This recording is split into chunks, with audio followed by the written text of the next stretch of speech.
इसके अलावा और भी क्या क्या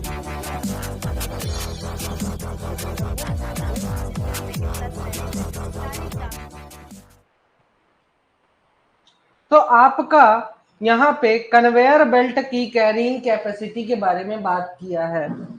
अब कन्वेयर बेल्ट की कैरिंग कैपेसिटी यहां से देखिए एक क्वेश्चन आराम से आ सकता है, ठीक है, इसलिए इसको जरूर जान ले कि कन्वेयर बेल्ट की कैरिंग कैपेसिटी कैसे कैलकुलेट किया जाता है। तो इसके लिए एक जनरल सा फॉर्मूला दिया हुआ है कि कन्वेयर बेल्ट की कैरिंग कैपेसिटी का ये रहा फॉर्मूला। टी जो है तो यहाँ पे क्या बताता है, कैरिंग कैपेसिटी। आवाज नहीं आ रहा?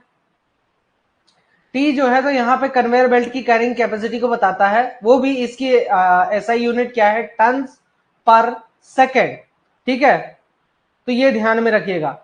अगला है ए बी और v, a into B into v. अब ये ए बी वी क्या है, ठीक है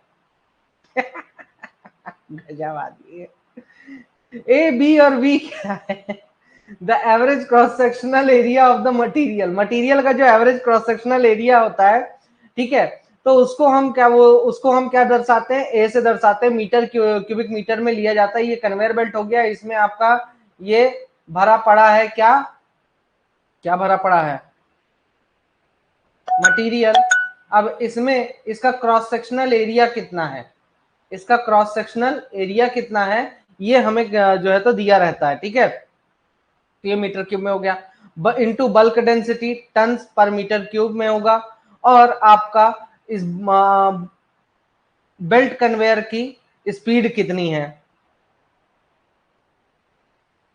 ठीक है, मीटर पर सेकंड में होता ही है। अब बेल्ट की विड्थ अगर W है, बेल्ट की विड्थ अगर मान लीजिए W, मतलब एक ऐसा केस लेते हैं कि आपको क्रॉस सेक्शनल एरिया मान लीजिए नहीं दिया है, ठीक है, क्रॉस सेक्शनल एरिया मान लीजिए अगर नहीं दिया है तो आप, और बेल्ट की विड्थ दे दी, तो आप कैसे पता करोगे बेल्ट की कैरिंग कैपेसिटी को? तो इसके लिए आप क्या करते हो कि बेल्ट की जो भी विड्थ दी है W स्क्वायर डिवाइडेड बाय 10 से करोगे, या कि फिर 11 से करोगे, या कि फिर 12 से करोगे, 10 11 12। अब किससे आपको डिवाइड करना है, किससे भाग देना है, यह आपको क्वेश्चन पेपर में क्वेश्चन में दिया रहेगा, ठीक है, तो ये ध्यान में रखिए, ये आपको दिया रहेगा ऑलरेडी। अब ये जो मतलब कि विड्थ अपन कितनी लेंगे, मतलब कि सॉरी, कौन सा चीज इन तीनों में से क्या यूज करेंगे, ये डिपेंड करता है कि मटेरियल का नेचर किस प्रकार का है, ठीक है, ये किस चीज पे डिपेंड करता है कि मटेरियल का नेचर कैसा है, ठीक है। अब जो बेल्ट्स मैन्युफैक्चर किए जाते हैं 3 प्लाई से लेके, मतलब 3 लेयर्स से लेके 8 लेयर्स तक का बेल्ट जो है तो बेल्ट कन्वेयर मैन्युफैक्चर किया जाता है, जैसे कल मैंने आपको लेयर्स दिखाए थे। अब पीवीसी बेल्ट्स जो है ये सिर्फ 3 और 4 लेयर्स वाले ही अपने इंडिया में बनाए जाते हैं, ठीक है। तो पीवीसी बेल्ट्स का एक क्वेश्चन यहां से आपका बन जाएगा कि पीवीसी बेल्ट्स कितने प्लाई के होते हैं, तो 3 to 4 प्लाईज के होते हैं, 3 and 4 प्लाई के कंस्ट्रक्शन वाले होते हैं, ठीक है, तो एक क्वेश्चन आपका यहां से आराम से बन सकता है। अब चलिए आते हैं, हम एक थोड़ा सा प्रैक्टिस कर लेते हैं, जो भी चीजें हमने अभी ये इसमें पढ़ी है।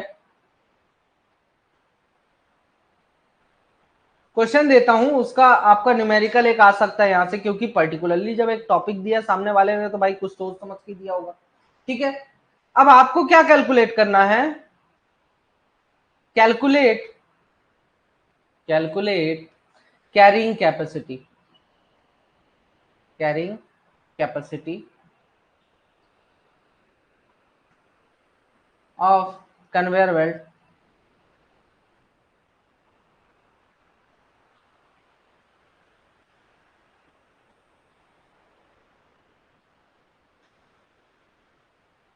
if if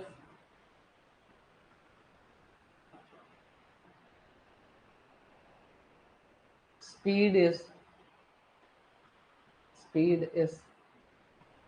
60 kilometre per our, sorry 30 कर लो, तो चलो 60 रखो, फिर एक और क्वेश्चन में देख लेंगे 30 रखते।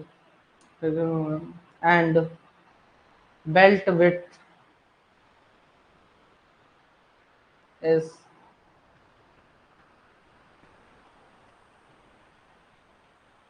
1.5 meter, or 1.5 meter, having 1.5 meter. The bulk density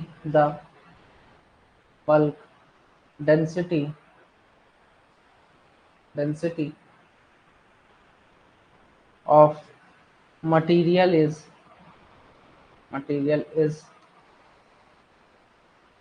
कितना रख लें, 2 टन, 2 टन पर क्यूबिक मीटर, ठीक है। Use A is equals to W square by 11। अब बताइए, कैरिंग कैपेसिटी कैलकुलेट करिए फटाक से, एकदम बहुत तेजी से करिए।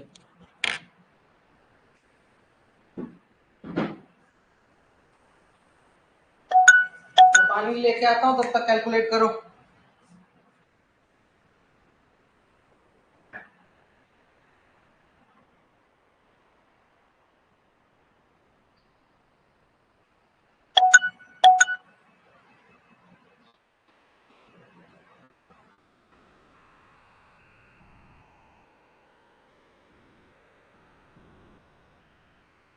कर लिए 6.818।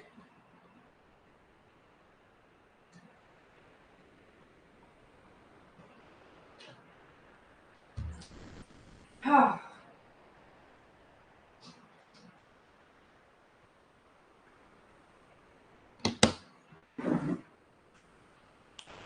चलो निकालते हैं सॉल्यूशन।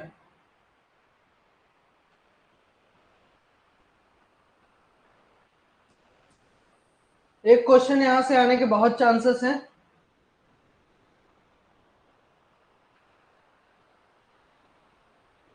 अरे ये रहा जी फॉर्मूला, फॉर्मूला याद रखिए। फॉर्मूला क्या है अपना, हमें निकालना है t a is equal to A into B into v, ठीक है। अब आपका यहां पर देखिए क्या क्या चीजें बोला है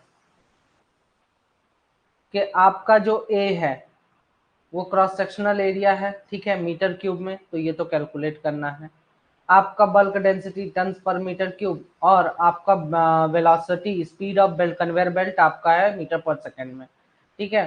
तो यूनिट्स देखिए, इसका यूनिट एसआई यूनिट क्या है, टन पर सेकंड। इसका एसआई यूनिट क्या है, मीटर क्यूब। इसका एसआई यूनिट क्या है, क्या है भाई, ton per metre cube and metre पर second. Ton per metre cube and इसका है मीटर पर सेकंड, ठीक है। अब सबसे पहले तो v निकालते हैं। तो v है आपका किलोमीटर पर आवर में, इसको मैं कन्वर्ट करूंगा किसमें, मीटर पर सेकंड में।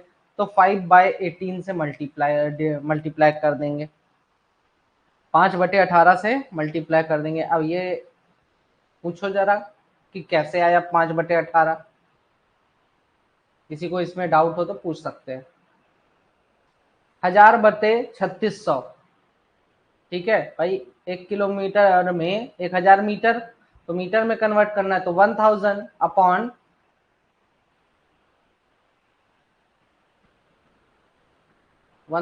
अपॉन, और 1 घंटे में कितने सेकंड होते हैं, 3600 सेकंड होते हैं, 3600। तो इसको जब सॉल्व करोगे तो 5/18 आएगा, ठीक है।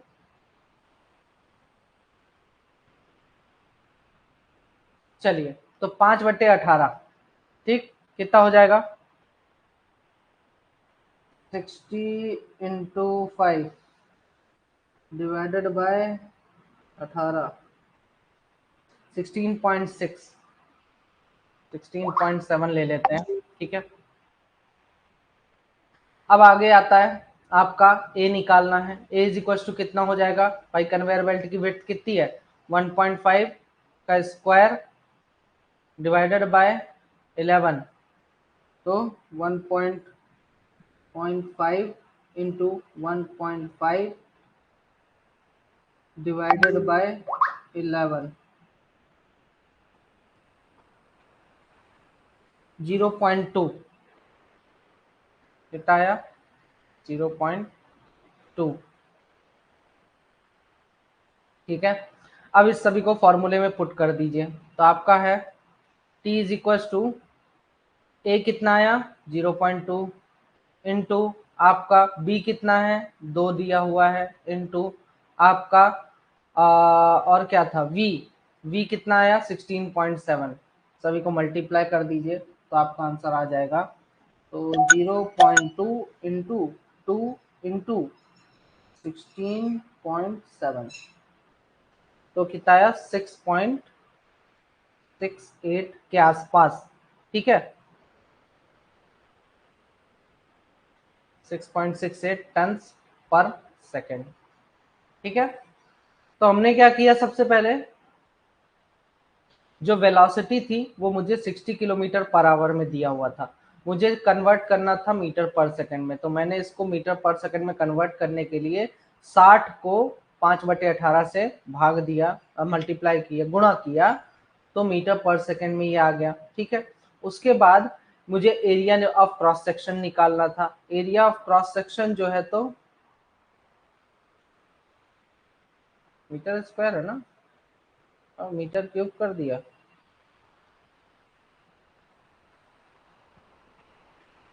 Metre square sorry, area of cross section निकालना था, तो एरिया ऑफ क्रॉस सेक्शन मैंने मीटर स्क्वायर, ठीक है, ये निकाल लिया। कैसे निकाला, इस फॉर्मूले में बेल्ट की विड्थ W की जगह पे पुट करके मैंने कैलकुलेट कर लिया। उसके बाद अब आता है मेरा, जब ये दोनों वैल्यूज आ गई मेरे पास, तो A भी मिल गया, B भी मिल गया और V भी मिल गया। जो SI यूनिट मैंने यहाँ लिखी है उसी SI यूनिट में होना चाहिए। अब इन सभी को आपस में मल्टीप्लाई कर दो, गुणा कर दो, तो आपका आंसर आ जाएगा। तो क्या क्या गुणा किया हमने, एरिया ऑफ क्रॉस सेक्शन, ठीक है, दूसरा आपका बल्क डेंसिटी, तीसरा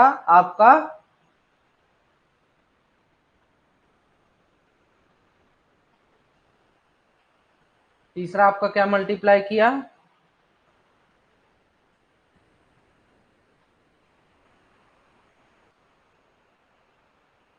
वेलोसिटी। ठीक है, velocity of conveyor belt, speed of conveyor belt. ठीक है, सिलेंडर आपका इसलिए आया होगा क्योंकि आपने जो 16.6666 था ना, उसको लिया है कि नहीं 16.7, डायरेक्टली अगर मल्टीप्लाई किए होगे तो फिर हो सकता है वेरी हो जाता है, उसमें कोई भी दिक्कत है नहीं। ठीक है, वो हल्का फुल्का वेरी होगा, बट एक आपको एक्यूरेट के आसपास का आंसर मिल जाएगा, तो आप समझ जाओगे ऑप्शंस देख के कि मुझे किस पे टिक करना है। ठीक है, क्लियर है ये सब सभी को। एक और क्वेश्चन दूं, एक और क्वेश्चन बस, उससे ज्यादा नहीं, टाइम बहुत कम है।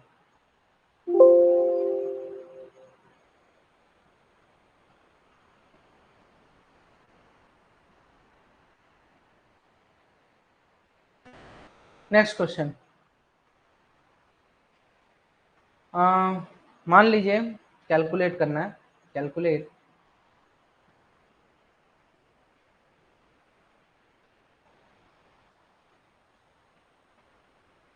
Carrying capacity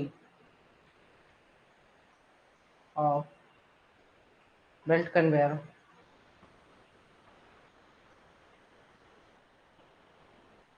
running at a speed of,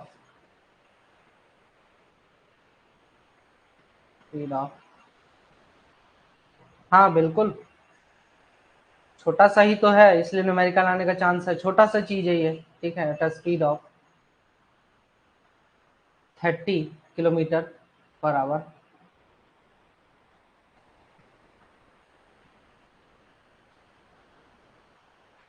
of belt with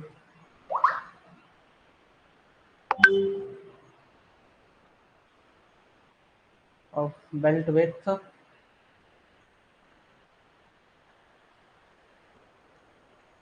1.2 metre, 1.2 metre belt width है आपका। And bulk density, bulk density is, मान लीजिए 3 ton per metre cube. Use a is equal to W square upon 10। करिए फटाक से।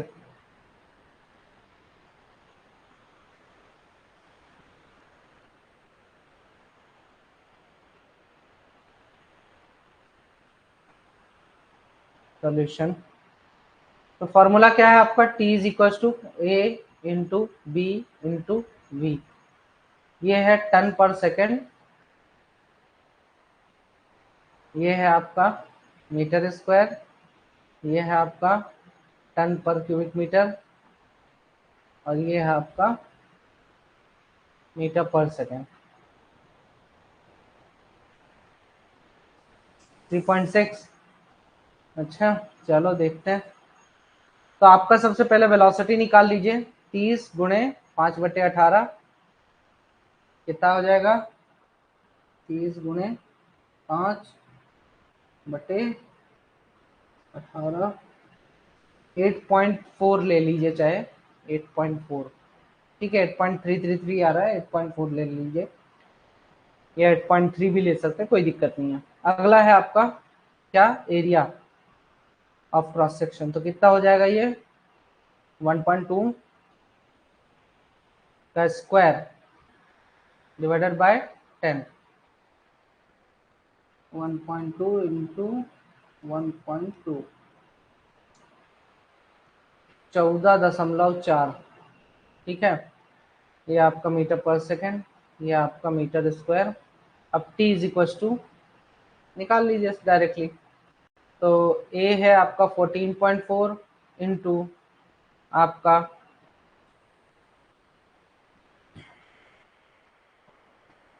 B कितना है, 3 गुणे, कहाँ से 3.5 आ रहा है, गुणे 8.4,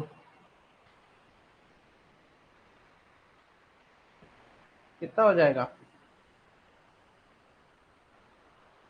14.4 इंटू 3 इंटू 8.4, 362.88।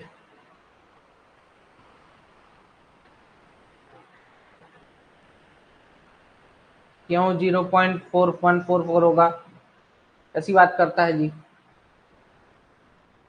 1.2 इंटू 1.2, 1.2 इंटू 1.2 कितना होगा, 1.44 ना होगा,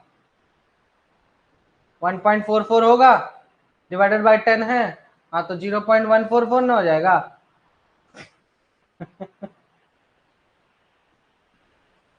सॉरी गलत हो गया, मल्टीप्लाई कर दिया मैं, 0.144 ना हो जाएगा, क्या यार तुम लोग गलत कर देते हो। 0.144 इंटू 3 इंटू 8.4,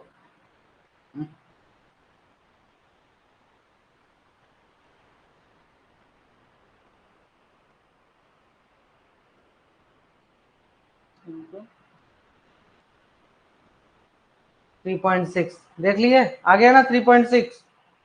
हाँ यार कब से बोल रहा हूँ 3.6 आंसर है, समझते नहीं हो तुम लोग। 3.6288 हो गया, 3.6 टन पर सेकेंड।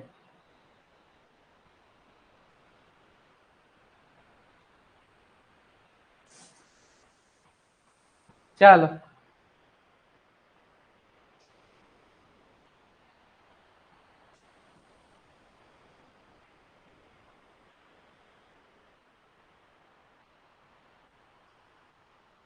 आगे देखते हैं। तो यहां तक ठीक है, खैर अब कन्वेयर बेल्ट का देखभाल करना है, ठीक है, तो देखभाल करिए, जाइए। चलो, तो कन्वेयर बेल्ट को कभी भी डायरेक्ट सनलाइट में नहीं रखना है, ठीक है, ये ध्यान में रखना बाबू। कन्वेयर बेल्ट को कभी भी डायरेक्ट सनलाइट में नहीं रखना, क्योंकि अगर आप सरफेस पे कन्वेयर बेल्ट लगा रहे हो तो उसे ढक के रखिए, ठीक है। अरे मस्त बना था यार। तो उसे ढक के रखिए। अब उसे जब ढक, जैसे कि आपने देखा भी होगा, अगर आप किसी ओपन कास्ट माइंस में गए होंगे तो कन्वेयर बेल्ट पूरी तरह से ढका होता है, क्योंकि वो कन्वेयर बेल्ट क्या हो जाता है, जैसे जैसे बारिश होगी और धूप लगेगी तो उसके कारण कन्वेयर बेल्ट धीरे धीरे मतलब क्या होगा भाई, रबड़ खराब होने लगता है ना, रबड़ ही तो है और क्या है कन्वेयर बेल्ट। तो रबड़ सड़ने लगे, सड़ेगा तो नहीं लेकिन वो टूटने लगता है, ठीक है। तो कन्वेयर बेल्ट जो है तो डैमेज हो जाएगा इसके कारण। अब अगला है कि आपका किसी गर्म चीज के आसपास, गर्म पाइप, स्टीम पाइप्स के आसपास कन्वेयर बेल्ट नहीं होना चाहिए, नहीं तो कन्वेयर बेल्ट क्या हो जाएगा, पिघलने लगेगा, ठीक है। या फिर कोई भी हीट वाली जगह के आसपास आपको कन्वेयर बेल्ट नहीं होना चाहिए।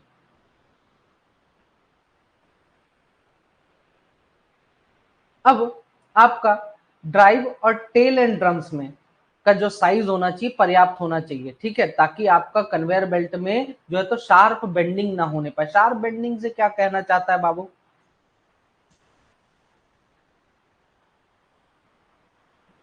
शार्प बेंडिंग से क्या कहना चाहता है, देखिए, एक ये ड्रम लगाया है मैंने, जिसमें कि कन्वेयर बेल्ट ऐसे आता है और ऐसे जाता है, ठीक है, एक ये बेंड, एक ये ड्रम है, और एक ड्रम ऐसा जो कि कन्वेयर बेल्ट को बढ़िया से एकदम। अब ये बताइए शार्प बेंडिंग किस में है, शार्प बेंडिंग किस में है, नंबर 1 में कि नंबर 2 में?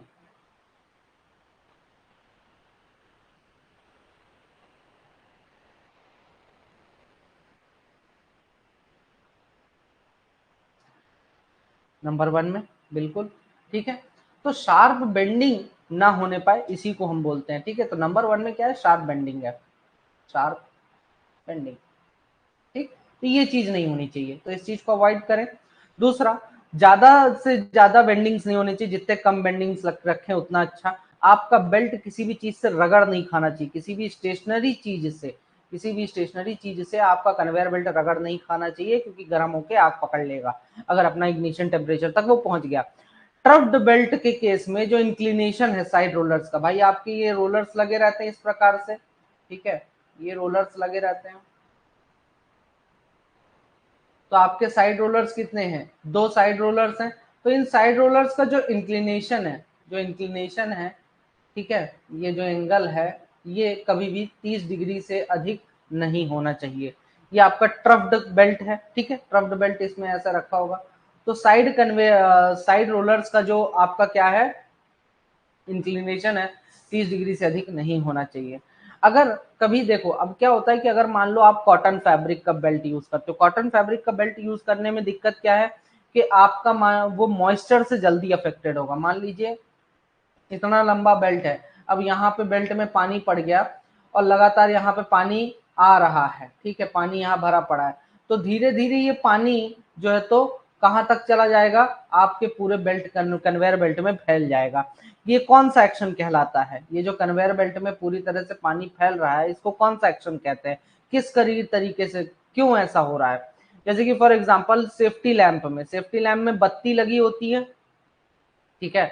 अब ये जो बत्ती होती है, नीचे ऑयल भरा रहता है, नीचे ऑयल भरा रहता है, तो ये बत्ती नीचे से ऑयल लेके ऊपर तक लाता है, जबकि डूबा सिर्फ नीचे का हिस्सा है लेकिन ऑयल आता ऊपर तक है। इसको कौन सा, क्या, कौन सा चीज, क्या बोलते हैं इसको हम, कौन सा एक्शन है ये? इसको बोलते हैं capillary action, capillary action. Capillary action क्या होता है कि अगर आप जैसे चौक को पानी में डालो, आधा चौक को पानी में डाला, आधा चौक बाहर है, तो क्या होगा, चौक जो है धीरे धीरे पूरा का पूरा पानी को ऊपर तक खींच लेगा धीरे धीरे समय के साथ। जैसे स्ट्रॉ में होता है, स्ट्रॉ में धीरे धीरे अगर डाल देते हैं तो पानी ऊपर की तरफ चढ़ने लगता है, ठीक है, तो उसको बोलते हैं कैपिलरी एक्शन अपन, ठीक। तो ये चीज होने लगता है, तो इसके कारण क्या होगा कि आपका बेल्ट जो है तो डैमेज हो जाएगा भाई, ठीक है, बेल्ट डैमेज हो गया। अब बेल्ट में आपके इतना ज्यादा मॉइस्चर हो गया तो क्या होगा, जहां पे जॉइंट है वहां पे बेल्ट टूटने लगेगा। ठीक है, तो बेल्ट का जॉइंट को दोबारा से सुधार के उसकी रीमेकिंग हमें करनी चाहिए और सही तरीके से समय समय पर करते रहना चाहिए। बेल्ट को अगर काट के छोटा करना पड़े तो काट के छोटा करके और फिर उसमें नया बेल्ट वहां पे लगा सकते हैं। ठीक है, दूसरा आपका जो मेथड ऑफ फीडिंग होता है, मतलब कि किस प्रकार से आप बेल्ट में किस प्रकार से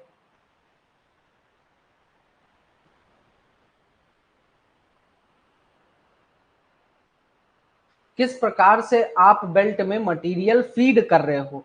तो बेल्ट में मटेरियल फीड करने के लिए आप जो भी मेथड कर रहे हो वो मेथड ही डिसाइड करेगा कि आपकी बेल्ट की जिंदगी कितनी होगी, बेल्ट की लाइफ कितनी होगी। भाई सिंपल सी बात है, अगर बहुत बड़े बड़े बोल्डर्स डाल रहे हो और ऐसे ही फेंक रहे हो, शूट वगैरह का भी इस्तेमाल नहीं कर रहे हो, शूट से क्या होता है कि आराम से गिरता है बेल्ट के ऊपर, अगर शूट वगैरह का इस्तेमाल नहीं कर रहे हो, ले जाकर ऐसे अनलोड कर दे रहे हो, तो उससे क्या होगा, ऊंचाई से ज्यादा या फिर ज्यादा ऊंचाई से अगर गिर रहा होगा, शूट भी लगाया तो बेल्ट क्या होगा, धीरे धीरे कटने लगेगा, फटने लगेगा, डैमेज हो जाएगा। तो बेल्ट की लाइफ किस पे डिपेंड करती है, मेथड ऑफ फीडिंग पे। ठीक है,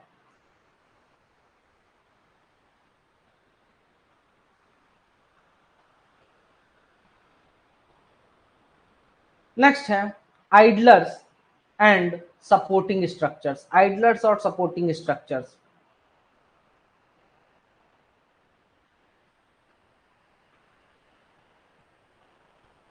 शूट और बेल्ट के बीच का जो डिस्टेंस है उसे कम रखते हैं हम, क्योंकि अगर बेल्ट शूट और बेल्ट की डिस्टेंस हमने ज्यादा कर दी, अब ये ना पूछना कितनी है मुझे नहीं पता, बट शूट और बेल्ट के बीच की डिस्टेंस अगर हमने ज्यादा कर दी तो देखो, एक तो पहली चीज तो शूट से मटेरियल गिरेगा तो बेल्ट पर गिर के और फिर टकरा के बाहर गिर सकता है। ठीक है, या कि फिर आपका क्या होगा कि इतना ज्यादा तेजी से टकराएगा कोई भी मटेरियल कि आपका बेल्ट डैमेज हो जाएगा। ठीक है, आइडलर पुली पर कन्वर्ट करता है, समझा नहीं सागर, क्या कहना चाह रहे हो। नहीं यार, लिखवाने का टाइम नहीं है, बाकी ये नोट्स तो हैं ही आपके। ठीक है, लेक्चर अभी देख लो, उसके बाद मैं क्वेश्चंस जो एमसीक्यू दूंगा वो एमसीक्यूज के जो है तो पीडीएफ में शेयर कर दूंगा ग्रुप में, इसको रहने दो, इसको सुन लो अच्छे से, और आगे अभी लिखवाना ही पड़ेगा मेरे को। ठीक है, इसी लेक्चर में, तो इन चीजों को सुन लो, याद रख लो, यहाँ से एमसीक्यूज मैं आपको जो प्रोवाइड कराऊंगा उसकी पीडीएफ दे दूंगा। ठीक है, हाँ, कन्वेयर आइडलर पुली पर मूव करता है, बिल्कुल सही। अब आइडलर जो है तो कितनी कितनी दूरी पर अपन आइडलर लगाते हैं, 1.5 मीटर से लेके 2 मीटर तक की दूरी पर अपन आइडलर लगाते हैं। तो what is the distance between two idlers and at what intervals idlers are arrange. ठीक है, तो ये जो है तो आपका इस टाइप से भी क्वेश्चन बन सकता है यहाँ पे। दूसरा है कि आइडलर में क्या क्या चीजें होती हैं। तो आइडलर है क्या, बेसिकली आइडलर एक प्रकार की लंबी सी पुली है, रोलर, जिसे मैंने बोला था आपको कल भी बताया था, जितेन ने जब क्वेश्चन किया था कि आपका आइडलर है क्या भाई, पुली और ब्रैकेट का कॉम्बिनेशन, या फिर रोलर और ब्रैकेट के कॉम्बिनेशन को मैं आइडलर बोलता हूँ। हालांकि बहुत सी जगह इसने डीजे देशमुख में क्या किया है कि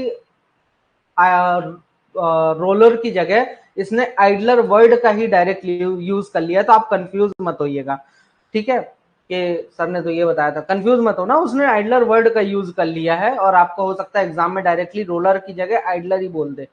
ठीक है, तो कंफ्यूज नहीं होना। तो ये क्या है, एक लंबी सी पुली होती है, ठीक है, जो कि अपने ही एक्सिस पे घूमती है। अपने ही एक्सिस पे घूमना मतलब जैसे पृथ्वी घूमती है ना ऐसे गोल गोल, तो अपनी ही एक्सिस पे गोल गोल घूमती रहती है। और किस पे घूमती है, बॉल बियरिंग्स पे घूमती है। सबसे अच्छी बात यह है कि जो रोलर्स आते हैं मार्केट में, उन रोलर्स में ग्रीस पहले से भरा रहता है। अब ग्रीस जो है बिल्कुल कर्व शेप देने के लिए आइडलर्स का इस्तेमाल करते हैं। ग्रीस जो है क्या करता है, तो आपका मतलब ग्रीसिंग करने की रेगुलर बेसिस पे जरूरत नहीं पड़ती। अब आप भी जानते हो यार, कन्वेयर बेल्ट इतना लंबा है, पूरी माइंस में फैला हुआ है। अब अगर आप एक एक रोलर को ग्रीस करने बैठोगे डेली के डेली, ठीक है। ज्यादा बहुत से केसेस में ऐसा बहुत कम पाया जाता है कि किसी भी रोलर में ग्रीस ना हो, या ग्रीस फिलिंग वाला रोलर हम यूज नहीं करते हैं। जहां पे बिना ग्रीस फिलिंग वाला रोलर होता है उसको हर 24 घंटे में ग्रीसिंग करना पड़ता है। ठीक है।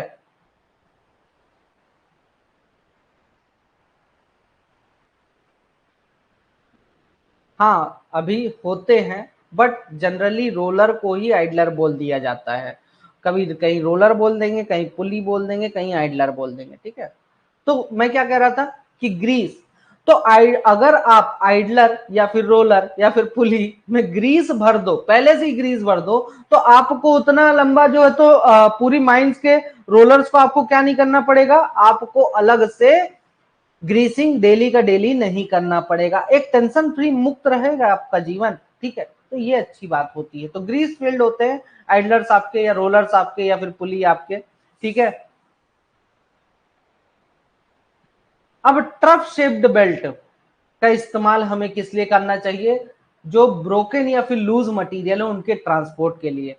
ट्रफिंग, अगर हमें ट्रफिंग करना है, मतलब कि अपने कन्वेयर बेल्ट को ट्रफ के फॉर्म में लाना है, तो उसके लिए तीन आइडलर्स को हम क्या करते हैं, एक जगह पर लगा देते हैं, या यूं कहूं कि तीन रोलर्स, या यूं कहूं कि तीन पुली को एक जगह पर लगा के हम ट्रफिंग प्रोवाइड कराते हैं। ट्रफिंग मतलब क्या हो जाता है जी, ऐसा कर्व्ड सेट। अभी आपका बेल्ट एकदम सीधा था, और बेल्ट को मैंने क्या किया, ऐसे आइडलर्स, पुली या फिर रोलर्स लगाकर क्या दे दिया है,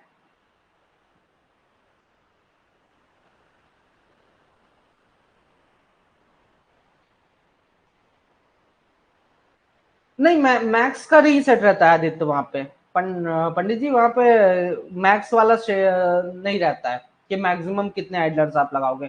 वहां पे अलग ही, जैसे इम्पैक्ट आइडलर बताया था ना, इम्पैक्ट आइडलर यूज करते हैं अपन, जो कि रहता वही चीज है, बट इम्पैक्ट अपन यूज करते हैं। ठीक है। इम्पैक्ट आइडलर का इस्तेमाल कर लेते हैं वहां पे। अभी आगे है वो।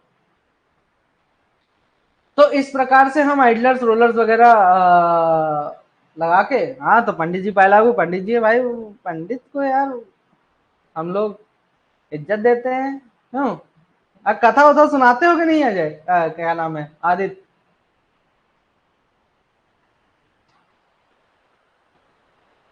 टेंशन ना लो, अगर कभी कार खरीदा तो मैं तुमको जरूर बुलाऊंगा।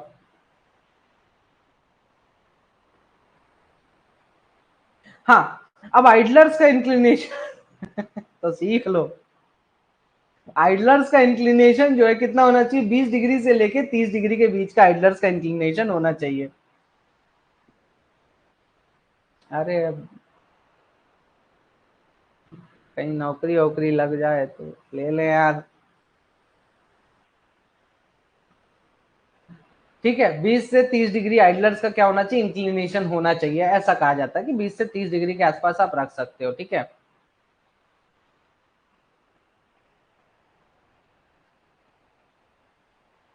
Inclination of coater cotton carcass, अगर मान लीजिए आप कौन सा बेल्ट यूज कर रहे हो, कॉटन कैरकास बेल्ट यूज कर रहे हो, तो उसका इंक्लिनेशन कभी भी 30 डिग्री से ज्यादा नहीं होना चाहिए, आइडलर्स का इंक्लिनेशन। ठीक है। अब ये देखिए, ये है आपका आइडलर। अब इसमें आइडलर में मैं इसका अगर इंक्लिनेशन की बात करूं, तो ये इंक्लिनेशन यहाँ पर 30 डिग्री के आसपास होगा। ठीक है। इस इंक्लिनेशन की बात करते हैं। तो ये क्या है, ये आपके साइड रोलर्स हैं, साइड रोलर्स। अब देखिए, एक जगह डीजे देशमुख में लिखा था साइड रोलर। ठीक है। और जब इस पूरे की बात करता है डीजे देशमुख में, जब इस पूरे को, तीनों को कंबाइंड बात करता है, तो आइडलर वर्ड यूज कर देता है। अरे मैं चला लेता हूँ यार। ठीक है। तो ये चीजें ध्यान में रखिए। आगे देखते हैं। ये देखिए, आदित्य ने जैसा पूछा कि सर हम शूट के पास क्या यूज करते हैं, या लोडिंग पॉइंट जो होता है, तो लोडिंग पॉइंट पे या फिर ट्रांसफर पॉइंट पे, जहां से ट्रांसफर करते हैं, ट्रांसफर पॉइंट भी कहा जाता है इसको।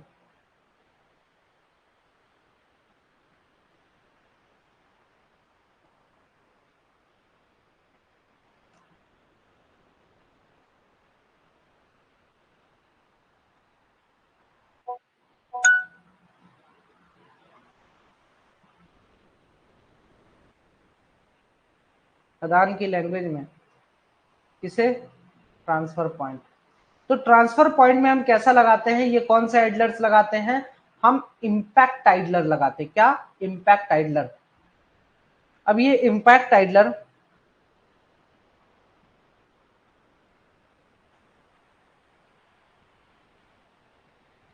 जो होता है,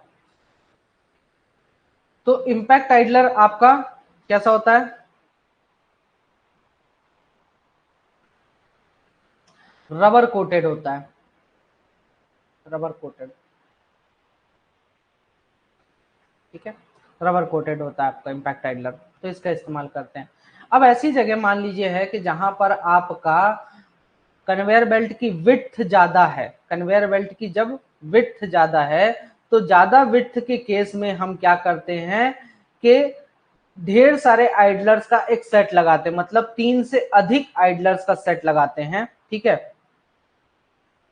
तो ये भी ध्यान में रखिए कि 3 से अधिक। अब ये बताइए कौन सा आइडलर है, ये कौन सा आइडलर है और ये कौन सा आइडलर है, तीनों के नाम बताइए, नाम बताइए फटाक से। पहला वाला बताइए, नंबर 1 पे कौन है, नंबर 2 पे कौन सा है और नंबर 3 पे कौन सा आइडलर है। इसको बोलते हैं वी आइडलर, ठीक है, वी आइडलर, वी शेप में है तो वी आइडलर। इसको क्या बोलते हैं, ट्रफ्ट, ठीक है, ट्रफ्ट आइडलर। इसका नाम आप बताएंगे, कल बताया हूं।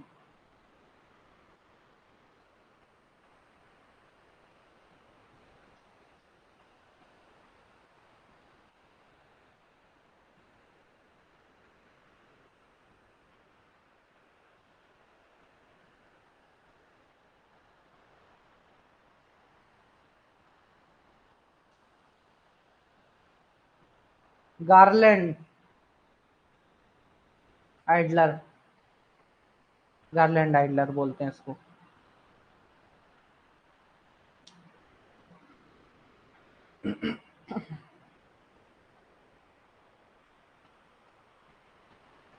अगला है angle of surcharge and angle of repose. अब एंगल ऑफ रिपोज क्या होता है, एंगल ऑफ रिपोज ये देखिए, एंगल ऑफ रिपोज क्या है कि आपका कोई भी मटेरियल इस प्रकार से रखा हुआ है, ठीक है, ये मटेरियल रखा हुआ है, कहीं पर डंप किया हुआ है आपने, ठीक है। तो आपका हॉरिजॉन्टल से जो एंगल बनता है इंक्लिनेशन का, ये और ये वाला एंगल, इसको हम क्या बोलते हैं,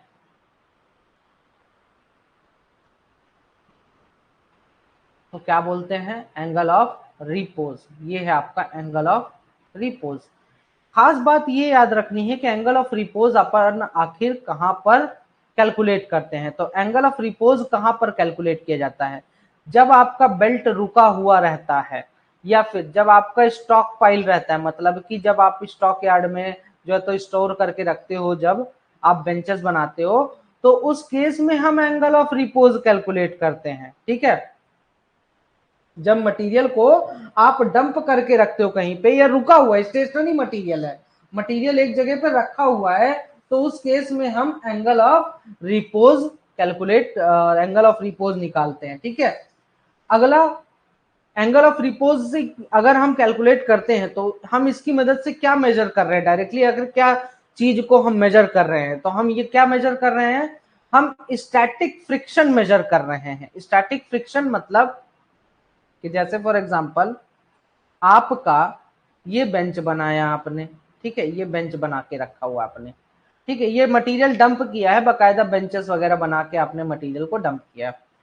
तो ये आपका रुके रुके रुके हुए कंडीशन में इसका जो ये एंगल है, इसका ये जो एंगल है, आप इतना रखो कि ये रुका हुआ तो रहेगा ही, ये खिसक के नीचे ना गिरने पाए। इसका एंगल इतना रखिए कि ये खिसक के नीचे ना गिरने पाए।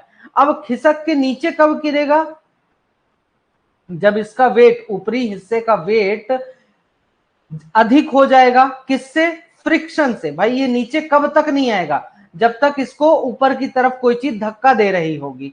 जब ऊपर की तरफ कोई चीज इसको धक्का दे ही नहीं पाएगी, तो उस केस में क्या होगा, ये नीचे खिसक के चला आएगा। तो भाई मैं एंगल ऐसा रखूं कि ये नीचे खिसके ही ना, ठीक है, एंगल इतना रखूं कि ये नीचे खिसके ना,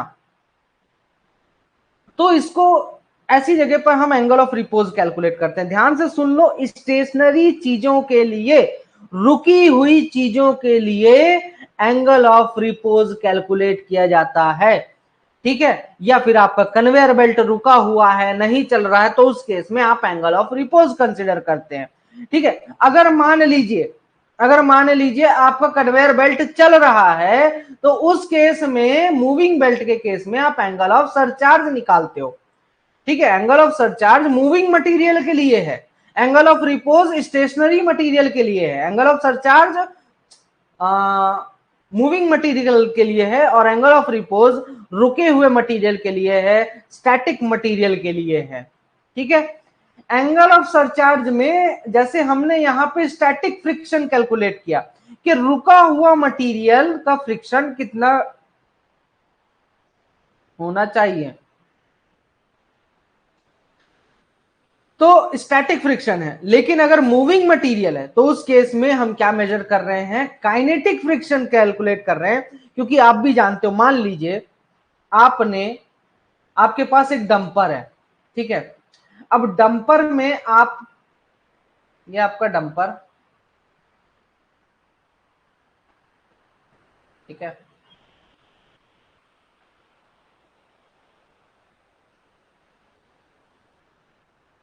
अब इस डंपर में आपने क्या किया, आपने मटेरियल इस तरीके से रखा हुआ है, ठीक है, इस तरीके से लोड करके रखा हुआ है।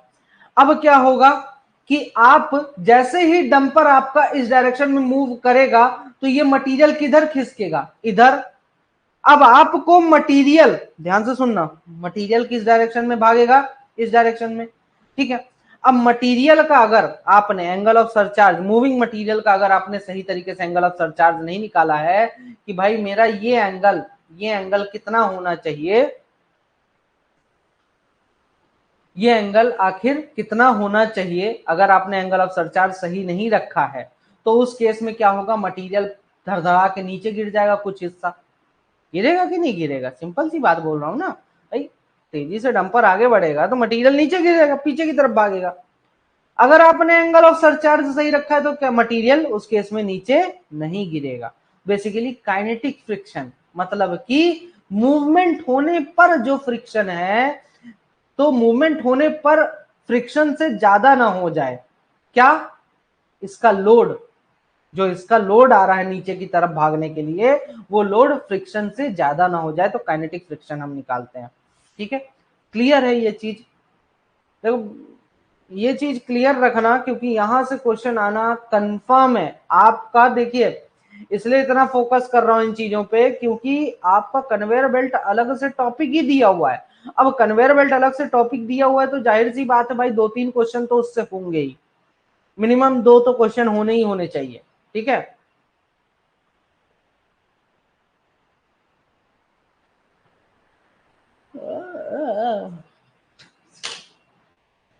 एक सेकंड पानी पी लें, मैं रिपीट कर देता हूँ सिलेंडर।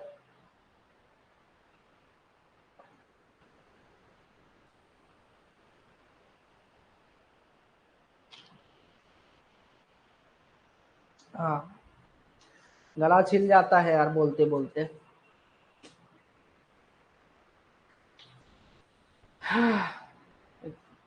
चलो फिर देखते हैं।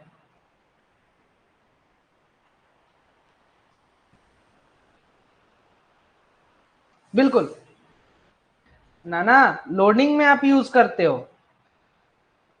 अरे मुझे नींद नहीं आ रही रोनित, तुमको आ रही हो तो सो सकते हो, कोई दिक्कत नहीं है।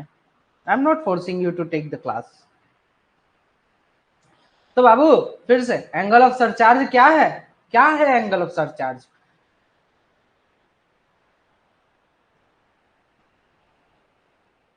एंगल ऑफ सरचार्ज क्या है कि आपका मूविंग मटेरियल में हम एंगल ऑफ सरचार्ज निकालते हैं, स्टेशनरी मटेरियल में या रुके हुए कन्वेयर बेल्ट में हम जो है तो क्या निकालते हैं, एंगल ऑफ रिपोज निकालते हैं, ठीक है, एंगल ऑफ रिपोज निकालते हैं। एंगल ऑफ सरचार्ज में हम काइनेटिक फ्रिक्शन कैलकुलेट करते हैं, एंगल ऑफ रिपोज में हम स्टैटिक फ्रिक्शन कैलकुलेट करते हैं। ठीक है, अब एंगल ऑफ सरचार्ज और एंगल ऑफ रिपोज क्या है? कुछ नहीं है बाबू। अब बोलो पढ़ा क्या रे? देखिए, ये मटेरियल आपका रखा हुआ है, ठीक है, ये स्टेशनरी मटेरियल। तो स्टेशनरी मटेरियल में मेरा इस प्रकार से डंप है अगर, या फिर इस प्रकार से मटेरियल मेरा रखा हुआ है, तो मटेरियल का ये जो एंगल बन रहा है, ये जो एंगल बन रहा है हॉरिजॉन्टल के साथ, इसको मैं बोलता हूं क्या? Angle of repose. इसको बोलूंगा एंगल ऑफ रिपोज। और ये जो मेरा मटेरियल है यहाँ पे डला हुआ है किसमें? कन्वेयर बेल्ट में।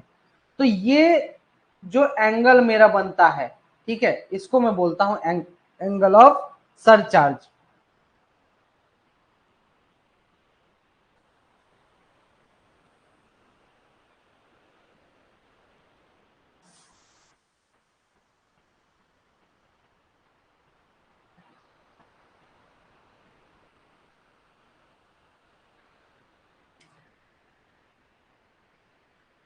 बस इतनी सी चीज याद रखिए कि एंगल ऑफ सरचार्ज क्या है, एंगल ऑफ रिपोज क्या है, मूविंग मटेरियल में angle of surcharge, stationary material में एंगल ऑफ रिपोज। सिंपल है, as simple as it is.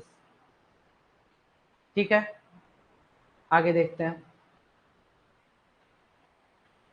ये देखिए, आपका बोलता है अगर wide idler in wide belts, in wide conveyor belt, in wide belts idlers, a set of 5 separate idlers is used to keep the curve of trough regular। का trough के curve को regular रखने के लिए हम 5 अलग अलग आइडलर्स का इस्तेमाल कर सकते हैं। जैसा कि हम दिखाया था, यहाँ पे कितने आइडलर्स यूज किए हुए हैं, मतलब एक लंबा सा चौड़ा आइडलर देने की जगह हम क्या कर सकते हैं, कर्व को अच्छा रेगुलर मेंटेन करने के लिए।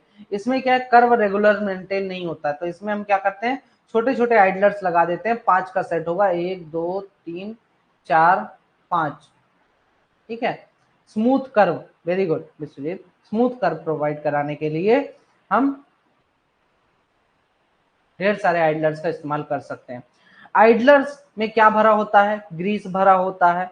एक बार किसी भी आइडलर का अगर ग्रीस खत्म हो गया तो उसको जो है तो फेंक दिया जाता है, फिर नया आइडलर उसकी जगह पे लगाया जाता है।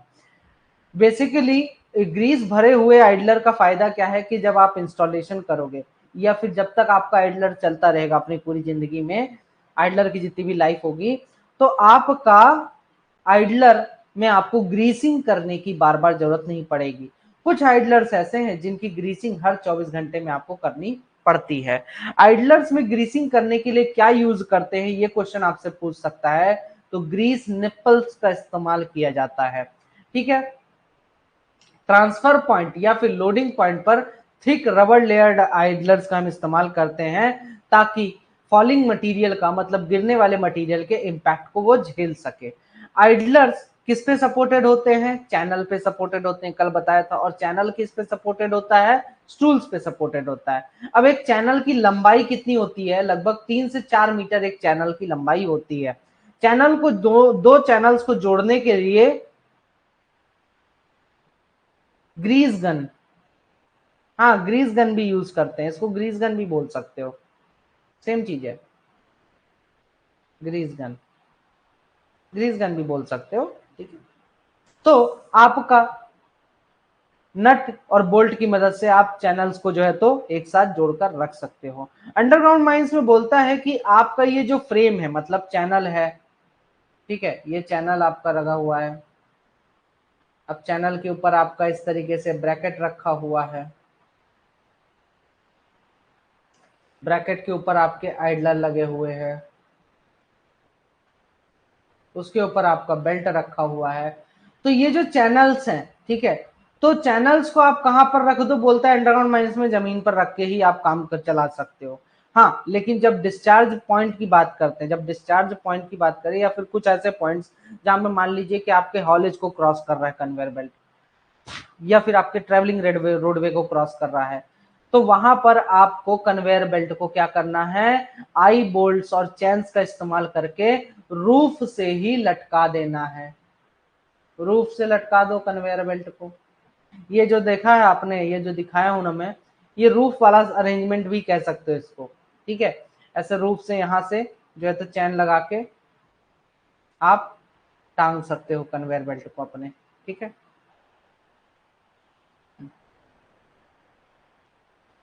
चैनल कुछ नहीं, लोहे के पटरे, लोहे के पटरे होते हैं चैनल। बस चैनल की लंबाई 3 से 4 मीटर होती है, नट बोल्ट से ज्वाइन करते हैं।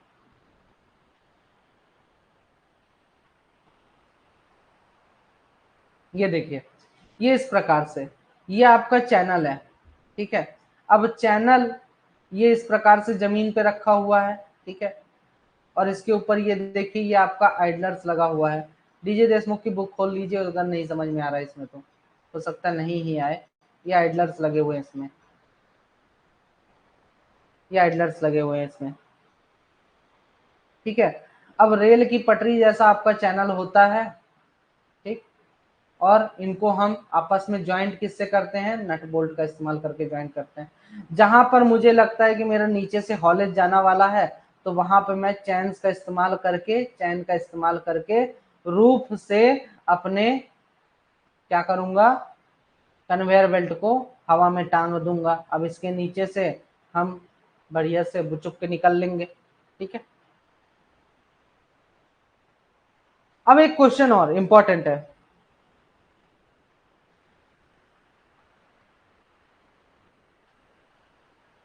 हाँ भेजे थे ना सागर। अब ये सबसे ज्यादा इंपॉर्टेंट चीज है, यहां से भी एक क्वेश्चन मुझे लगता है कि आना चाहिए आपका, ठीक है।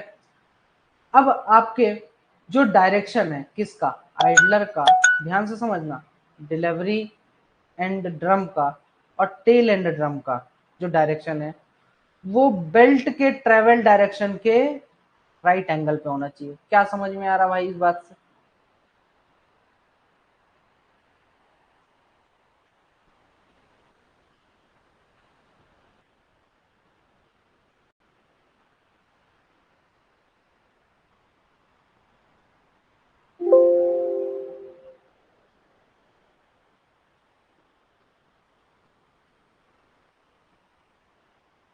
रिजर्व बोले तो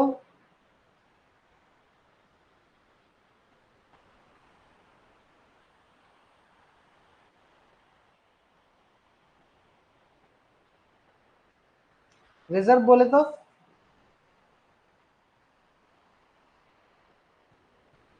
अच्छा रिवर्स। ओ, मैं रिजर्व पढ़ लिया, रिवर्स नहीं,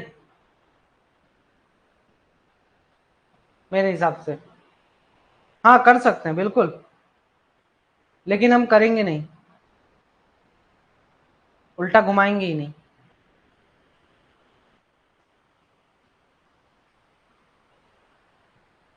बिल्कुल, होल्ड बैक यूज होता है उसमें, अभी देखेंगे आगे है होल्ड बैक। चलिए अभी जो मैंने बताया जो लाइन है उसका बताइए कि उससे दिक्कत हो जाएगा ना यार। अगर आप देखो, एक तो होल्ड बैक लगा रहता है जो कि उसको, तो होल्ड बैक हटाना पड़ेगा आपको। उस केस में होल्ड बैक हटा के आप करते हो, कुछ प्रॉब्लम होती है तो ठीक है आप कर सकते हो, ऐसा नहीं है, ठीक है। बाकी करेंगे नहीं। कहाँ गया कल का लेक्चर, लेक्चर नंबर 2? फोटो नहीं है आज।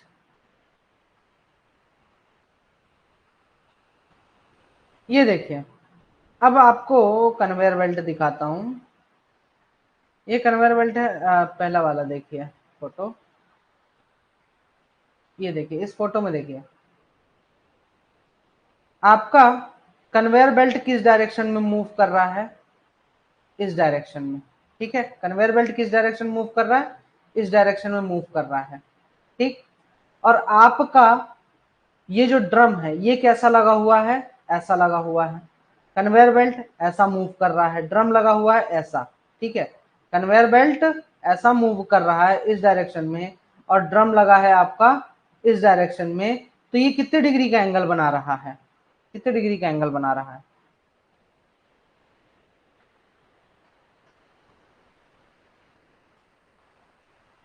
होता है, बिल्कुल होता है, मटेरियल के कारण। तो इसीलिए तो हम स्क्रैपर लगाते हैं। तो ये कितने डिग्री का एंगल बना रहा है? 90 डिग्री का एंगल बना रहा है। ठीक है, अब ये आपका ये चीज, यही चीज बोला है यहां पर जो आइडलर है। अब आइडलर भी कैसे लगे होते हैं, कैसे लगे होते हैं, ये देखिए आइडलर को दिखाता हूं।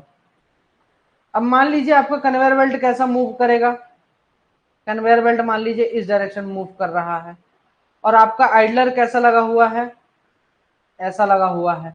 तो मतलब कि आपका डायरेक्शन, ये आपका आइडलर इस प्रकार से लगा हुआ है और कन्वेयर बेल्ट ऐसे सभी आइडलर्स के ऊपर से निकल जा रहा है। तो इनके बीच का भी एंगल क्या है, 90 डिग्री। ठीक है, 90 डिग्री है। अब आते हैं अपने इसको टॉपिक पे। तो आपका क्या बोल रहा है, यही चीज इसने यहां पे बोला है कि आपका जो आइडलर का एक्सल है, direction of axle of idler, जो डिलीवरी एंड ड्रम है या फिर जो टेल एंड ड्रम है, इसका एक्सल का जो डायरेक्शन है वो बेल्ट के ट्रेवल डायरेक्शन के परपेंडिकुलर होना चाहिए। बेल्ट के ट्रेवल डायरेक्शन से 90 डिग्री का एंगल बनाना चाहिए, या फिर यूं कहें कि बेल्ट के ट्रेवल डायरेक्शन से राइट एंगल पे होना चाहिए। क्लियर है ये चीज? ये बहुत इंपॉर्टेंट है, इससे एक क्वेश्चन आ सकता है।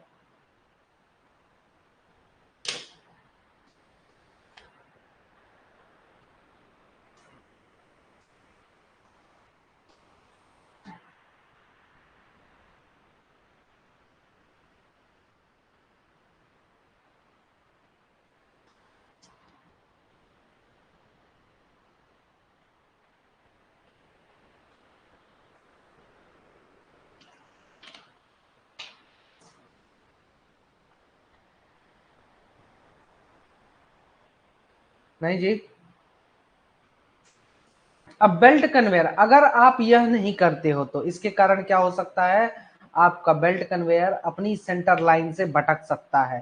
ठीक है, उसका कुछ हिस्सा सेंटर लाइन से भटक जाएगा, इसका जो ट्रफिंग है, ट्रफिंग भी डिस्टर्ब हो जाएगा। ठीक है, जो ट्रफ है वो भी डिस्टर्ब हो जाएगा, जिसके कारण आपका स्पिलेज होने लगेगा, मतलब मटेरियल की कन्वेयर बेल्ट से बाहर गिरने लगेगा। बेल्ट के एजेस का रबिंग होगा, स्टेशनरी पार्ट्स जैसे कि प्रॉप्स वगैरह से रबिंग होने लगेगा। अब रबिंग होगा तो क्या होगा, आग लग सकती है। ये देखिए, जैसे कि ये आप देख पा रहे हो, ये है आपका कन्वेयर बेल्ट, ये आपका कन्वेयर बेल्ट। ठीक है, ये आपका कन्वेयर बेल्ट है। अब कन्वेयर बेल्ट में मैं क्या मार्क करूं, और ये मेरा टूल्स वगैरह मैंने लगा के ये चैनल फिट किया हुआ है, ये चैनल है मेरा। ठीक है, इसी के ऊपर कन्वेयर बेल्ट रखा हुआ है। ये आप देख पा रहे होंगे, ये रोलर्स, ये रोलर्स देख पा रहे होंगे। ठीक है, अब देखिए इनकी पोजीशन तो फिक्स है, आपके रोलर्स की भी, आइडलर्स की भी पोजीशन फिक्स होगी, ये तो इधर उधर नहीं भागेंगे।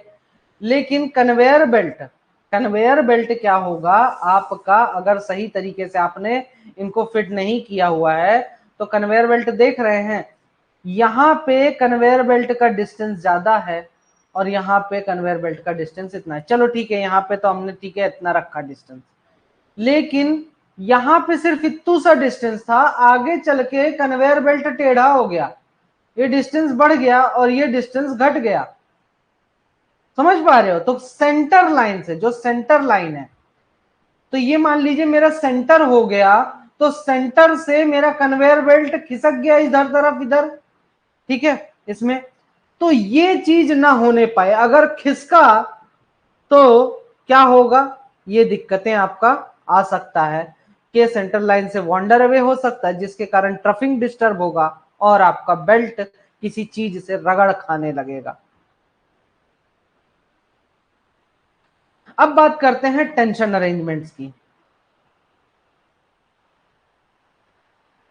रीजन, अरे बताए तो, ये जो axle, idlers, delivery end drum और टेल एंड ड्रम, अगर आप इनको 90 डिग्री पर नहीं रखोगे, ठीक है, 90 डिग्री पर नहीं रखोगे बेल्ट, कन्वेयर बेल्ट के मूवमेंट के डायरेक्शन के, तो उस केस में ये दिक्कत होगी कि आपका कन्वेयर बेल्ट अपनी जगह से खिसक जाएगा।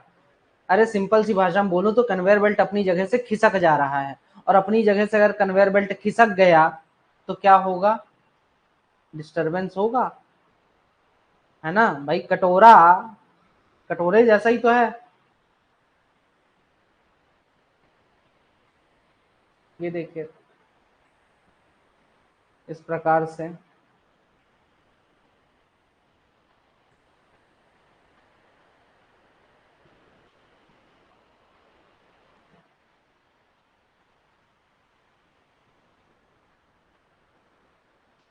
अब इसको इस हिस्से को मैं इधर खींच दूं और इस हिस्से को इधर खींच दूं तो मेरा ट्रफिंग गड़बड़ा ना जाएगा, ठीक है, ट्रफिंग में गड़बड़ा जाएगा।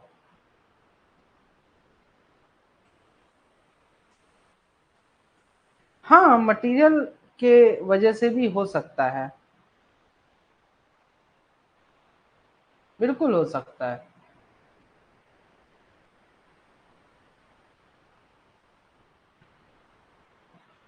अब ये जो गड़बड़ाया है तो यही चीज तो बोल रहा हूँ भाई, सेंटर लाइन से खिसक गया, ये चीज आपका सेंटर लाइन से खिसक गया भाई, ये हिस्सा इधर आ गया और ये हिस्सा इधर चला गया, तो सेंटर लाइन से तो आपका खिसक जाएगा ना भाई। वांडर अवे मतलब कि आपका कन्वेयर बेल्ट टेढ़ा हो गया,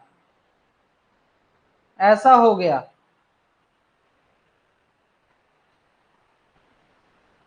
तो आपका ट्रफिंग डिस्टर्ब हो जाता है।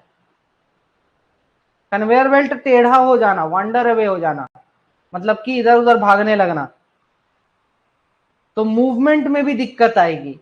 और भागेगा तो किसी बगल में कोई चीज होगी जिससे, जिसकी तरफ भागेगा, प्रॉप लगा है मान लो, तो प्रॉप से जाके टकरा के उसमें रगड़ नहीं खाने लगेगा।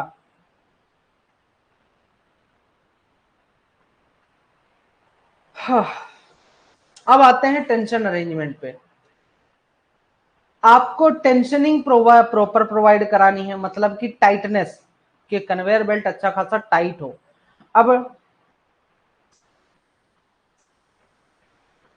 अब अगर ये लूज स्लैक हो गया, ठीक है, ड्राइविंग बेल्ट पे, तो वो पूरी पावर्स के साथ कन्वेयर बेल्ट को जो है तो ट्रांसफर नहीं कर सकता अपनी पूरी पावर की, कन्वेयर बेल्ट को अच्छे से घुमा सके। टेंशनिंग करने के लिए ये इंपॉर्टेंट है, टेंशनिंग करने के लिए हम क्या डिवाइस यूज कर सकते हैं, तो टेंशनिंग करने के लिए हम सिल्वेस्टर प्रॉप विड्रॉवर का इस्तेमाल कर सकते हैं, या टेंशनिंग स्क्रू का इस्तेमाल कर सकते हैं।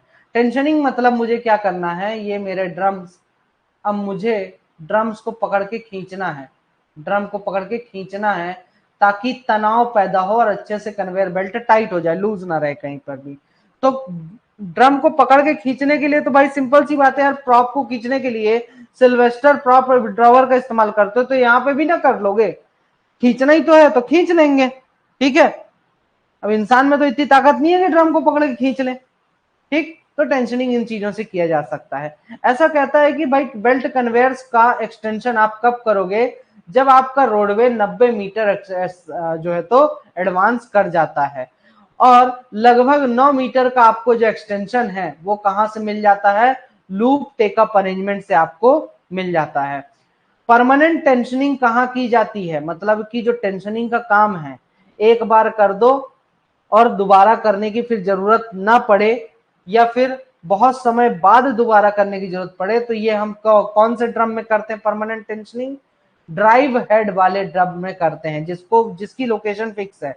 और जो आपका रिटर्न ड्रम है, टेल एंड ड्रम है, वो टेल एंड ड्रम में आपका लगातार एक्सटेंशन होता रहता है, मूव करता रहता है, तो उसमें टेम्पररी टेंशनिंग हम करते हैं, ठीक है, वो लगातार आगे बढ़ता रहता है।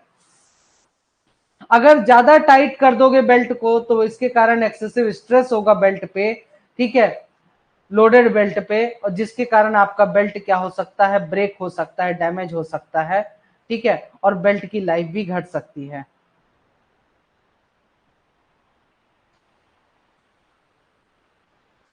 अब टेल एंड में जो कन्वेयर बेल्ट है उसका क्या फंक्शन होता है?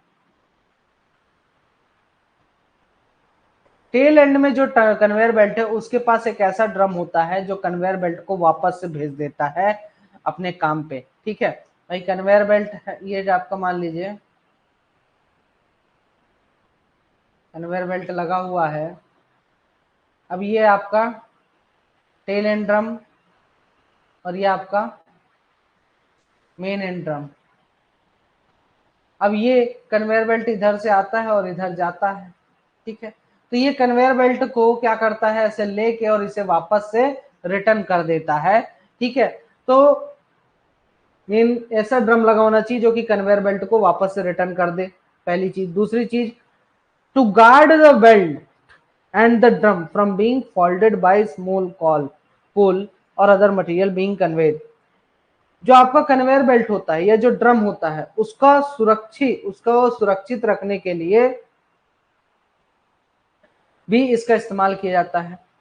पूरे इंफ्रास्ट्रक्चर को ढकने के लिए भी इसका इस्तेमाल किया जाता है, जो मूविंग पार्ट्स हैं उसके। ठीक है, मतलब कि आपका ये ऐसे एक ढक्कन बनाते हो, ऐसे देखा होगा अपने माइंस में, जाली टाइप से रख देते हैं ले जाके, रॉड वगैरह को बकायदा वेल्डिंग करके रखते हैं और उसके ऊपर ले जाके ढक देते हैं। तो ये उसकी बात कर रहा है बेसिकली यहाँ पे, कि उस पूरे इंटरनल स्ट्रक्चर को ढक के रखता है। आपका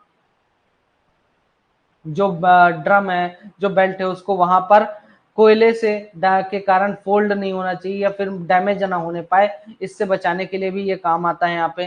ठीक है, एंकरिंग और टेंशनिंग में मदद करता है आपका जो टेल एंड ड्रम होता है, और टर्मिनल मेंबर की तरह बिहेव करता है। इसका मुझे नहीं पता, सॉरी, ये मुझे समझ में नहीं आ रहा, तो इसके लिए सॉरी।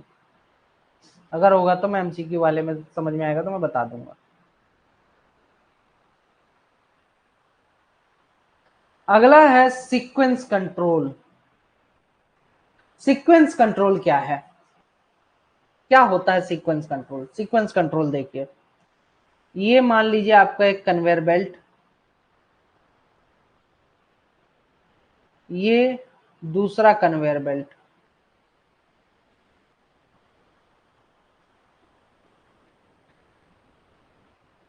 मजेदार चीज अभी भी नहीं आया, लास्ट लास्ट में है, जब सबको नींद आने लगी तब बताना। अब ये कन्वेयर बेल्ट पे मटेरियल रखा हुआ है, इसको नाम दे देता हूं कन्वेयर बेल्ट ए, ये कन्वेयर बेल्ट बी, और ये मेरा तीसरा कन्वेयर बेल्ट, कन्वेयर बेल्ट सी। मटेरियल इस पे आके इससे गिरेगा, इससे आके मटेरियल इस पे गिरेगा। ठीक है, ठीक है, इससे मटेरियल इस पे गिरेगा। तो मटेरियल एक एक करके ये जो गिरता है, अब मान लीजिए ये कन्वेयर बेल्ट हो गया बंद, बी नंबर का कन्वेयर बेल्ट अगर बंद हो गया, ठीक है, तो बी नंबर का कन्वेयर बेल्ट अगर बंद हो जाता है और ए नंबर का कन्वेयर बेल्ट लगातार चल रहा है, तो क्या हो जाएगा, ये मटेरियल लगातार फेंकता रहेगा, लगातार मटेरियल फेंकता रहेगा, तो क्या हो जाएगा, यहाँ पे ढेर लग जाएगा मटेरियल का, मटेरियल नीचे गिरने लगेगा। तो ये कंडीशन ना होने पाए, ठीक है, ये कंडीशन ना होने पाए, ये, और आपका कन्वेयर बेल्ट इसके कारण डैमेज भी तो हो सकता है। तो इस चीज के लिए हम क्या यूज कर सकते हैं, सीक्वेंस कंट्रोल का इस्तेमाल करते हैं, कि जब तक आपका ये वाला सी कन्वेयर बेल्ट नहीं चलेगा तब तक बी नहीं चालू होगा, और जब तक बी नहीं चालू होगा तब तक ए नहीं चालू होगा। ठीक है, समझ में आया? जब तक सी नहीं चालू होगा तब तक बी नहीं चालू होगा, जब तक बी नहीं चालू होगा तब तक ए वाला नहीं चालू होगा। ये किस लिए लगाया जाता है सीक्वेंस कंट्रोल स्विच? ओवरलोड ना होने पाए, जैसा कि यहाँ पे देखो ओवरलोड हो गया, कहां पर, out by conveyor, out by conveyor. ये आपका कौन सा कन्वेयर है, बी नंबर वाला, आउट बाय। ठीक है, किसके लिए, किसके लिए आउट बाय है, ए के लिए। ए कौन सा है, इन बाय। ए क्या है, इन बाय कन्वेयर, और बी क्या है, आउट बाय कन्वेयर। सी क्या है, सी भी आउट बाय है, ठीक है, सी भी आउट बाय है। लेकिन सी के लिए बी वाला कन्वेयर क्या है, इन बाय है। क्लियर है? सी बी के लिए आउट बाय है और बी सी के लिए इन बाय है, लेकिन बी ए के लिए आउट बाय है। आउट बाय मतलब ऐसे याद रख सकते हो कि जो मटेरियल अब लेके भागेगा पिछले कन्वेयर बेल्ट से, मटेरियल को अब जो नया वाला कन्वेयर बेल्ट है वो अगर लेके भागेगा,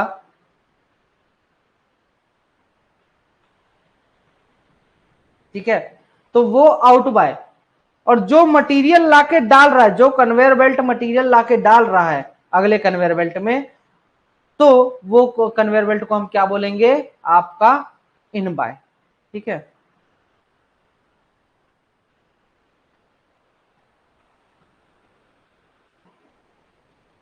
लेंथ हम कितनी भी रख सकते हैं, ज्यादातर आप लेंथ जितना लंबाई तक अपन जा पहुंच पाते उतना रखते हैं। उसके बाद जहां पे टर्निंग पॉइंट आता है, टर्निंग्स में हम क्या करते हैं, टर्निंग पॉइंट्स पे हम दूसरा कन्वेयर बेल्ट लगा देते हैं, टर्निंग पॉइंट पे दूसरा कन्वेयर बेल्ट लगाते हैं। ठीक है,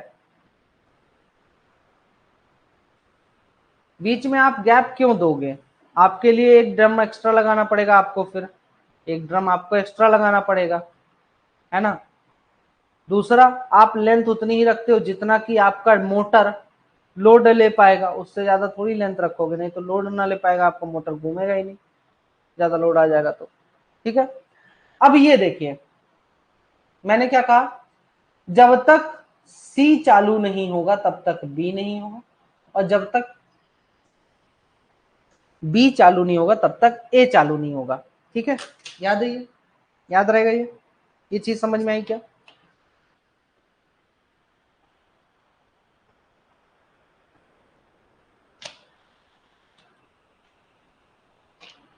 हाँ, बी ए के लिए आउट बाय है।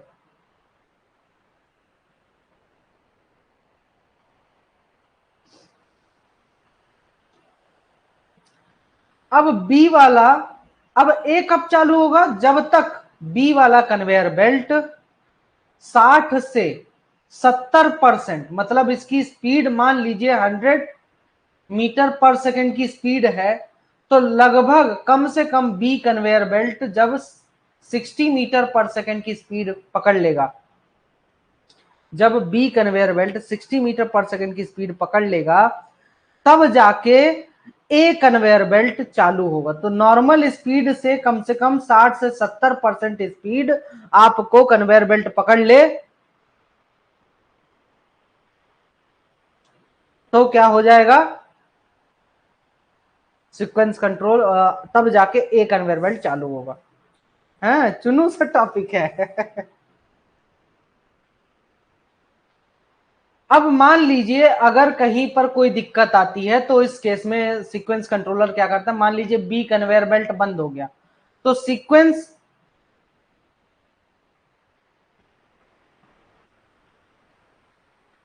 बिल्कुल बिल्कुल बिल्कुल बिल्कुल, तो सीक्वेंस कंट्रोल क्या करेगा, बी कन्वेयर बेल्ट के बंद होने पर ए कन्वेयर बेल्ट को ऑटोमेटिकली बंद कर देगा। अब ये सीक्वेंस कंट्रोल अरेंजमेंट तीन प्रकार के होते हैं, automatic sequence control, power sequence control और pilot sequence control. Automatic sequence control, इसमें हम क्या करते हैं, ये स्विच को, सीक्वेंस कंट्रोल स्विच को किसके द्वारा ऑपरेट किया जाता है, ठीक है, सीक्वेंस कंट्रोल स्विच को किसके द्वारा ऑपरेट किया जाता है, तो आउट बाय बेल्ट के द्वारा सीक्वेंस कंट्रोल स्विच को ऑपरेट किया जाता है। अगर आउट बाय बेल्ट आपका क्या करेगा, बंद हो गया, तो उसके गवर्नर क्या करेगा, बेल्ट ए का भी क्या कर देगा, काम करना बंद करा देगा। ठीक है, बेल्ट ए को भी बंद कर देगा इसका गवर्नर।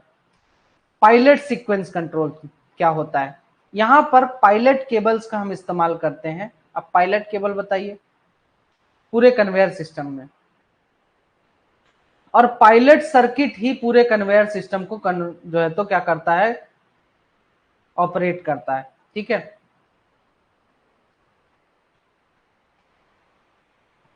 क्या होता है पायलट केबल, पायलट स्विच बता दो, नहीं पता तो इसमें भी कुछ होता होगा, अब इतना ज्यादा डेप्थ में नहीं जाएंगे, बहुत ही हो जाएगा, नहीं तो अधिक हो जाएगा। बस ये याद रखिए इसमें pilot sequence control switch operate किसके द्वारा होता है, लो वोल्टेज ऑक्सिलरी सप्लाई के द्वारा ऑपरेट होता है। ठीक है,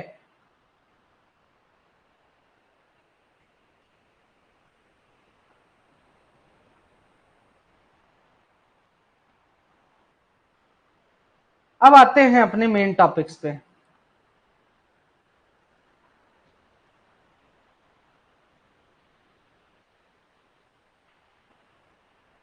अब बोलोगे अभी तक क्या चल रहा था जी, है ना, hold back, hold back, hold back क्या है,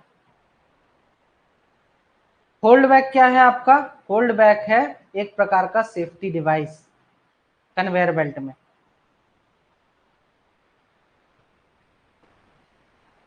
कन्वेयर बेल्ट में सेफ्टी डिवाइस होता है। ठीक है, होल्ड बैक क्या करता है, जब आपका पावर कट ऑफ, मान लीजिए जब क्या होता है माइंस में लाइट गोल हो गई, अब माइंस में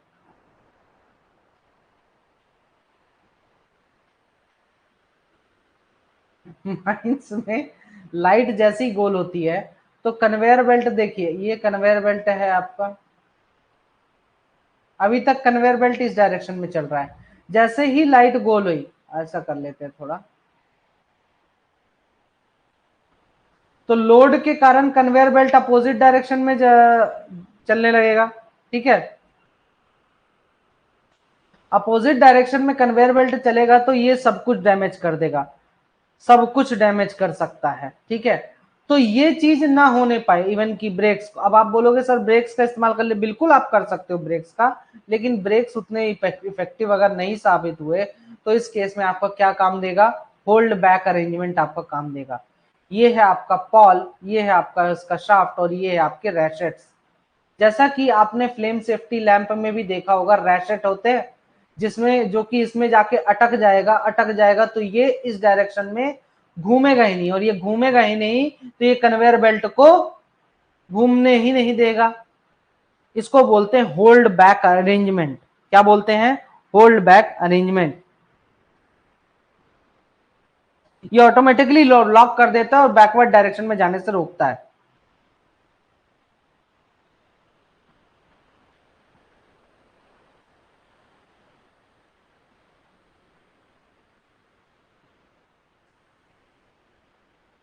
तो होल्ड बैक अरेंजमेंट के बारे में थोड़ा सा लिख लीजिए, अब मैं लिखवा देता हूं, मैं इससे ज्यादा नहीं कर पाया हूं।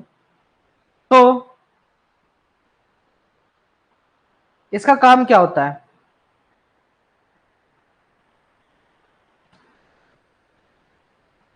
पावर कट ऑफ होने पर, पावर कट ऑफ होने पर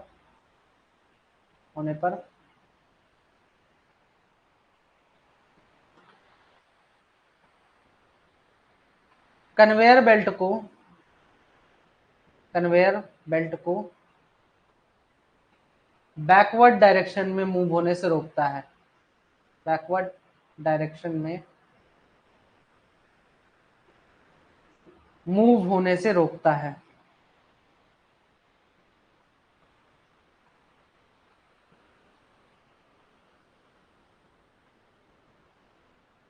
ठीक है, लिख लिया, ज्यादा डेप्थ में नहीं जाना है अब। रैशेट, पॉल, ये याद रखना। ठीक है,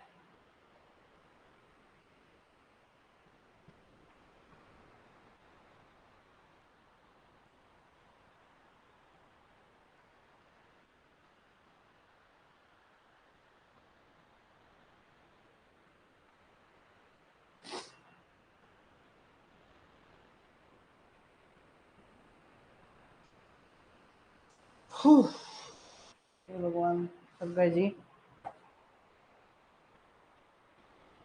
ये देखिए बेल्ट आपका जो है तो इस डायरेक्शन में जाने लगता है, ठीक है।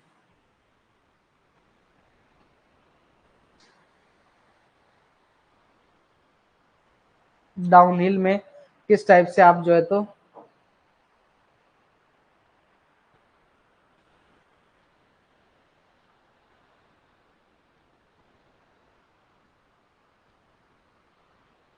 अरे रुक जाए यार, बस अब थोड़ा सा और बचा है, मैं खत्म करने जा रहा हूँ, बस थोड़ा सा और बचा, थोड़ा सा खत्म हो जाए ये टॉपिक यार। तो क्या है ना, मैं क्वेश्चंस भी पूरे दे दूं आपको एक बार में, मैं भी चाह रहा हूं कि खत्म हो तो अच्छे से। अब आते हैं मेन चीज पे, बेल्ट स्वे स्विच, बीएसएस। बीएसएस क्या है? बेल्ट स्वे स्विच। बेल्ट स्वे स्विच क्या है? बेल्ट स्वे स्विच क्या करता है कि आपके कन्वेयर बेल्ट के, सीबी लिख दे रहा हूं कन्वेयर बेल्ट को, कन्वेयर बेल्ट के डेविएशन, डेविएट होने पर उसे बंद कर देता है, बंद कर देता है। एंडिंग ही है बस,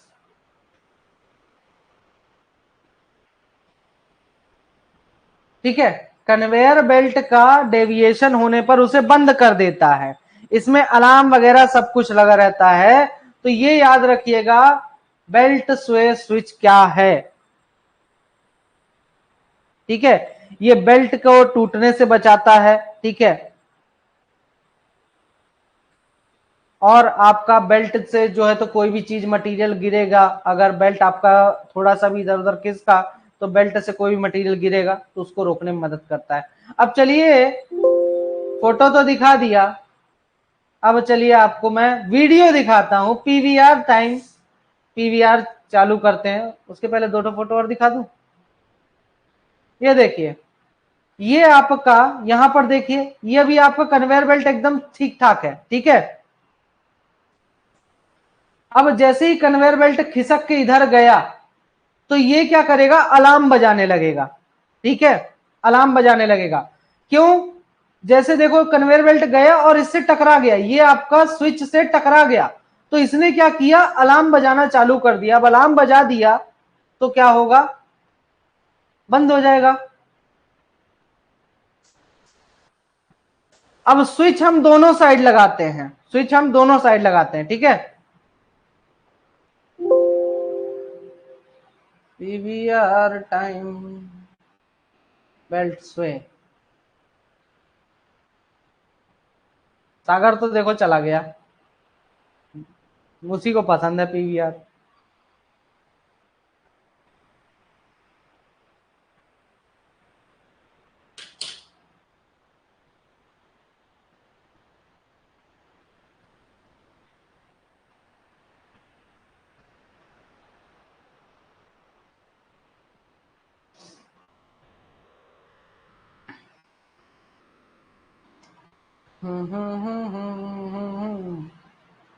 ये देखिए, ये आपका कन्वेयर बेल्ट है, ठीक है, नॉर्मल ऑपरेशन में चल रहा है अभी। चलेगा भाई कि नहीं? इसको भी माता आ गई लगता है।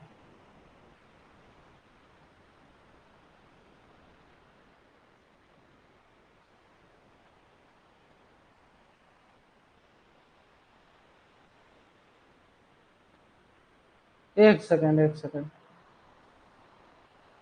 हाँ चलने तो लगा।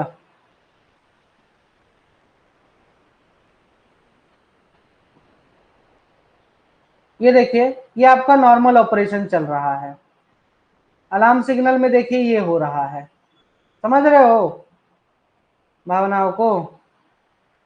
फिर से देख लो, ये नॉर्मल ऑपरेशन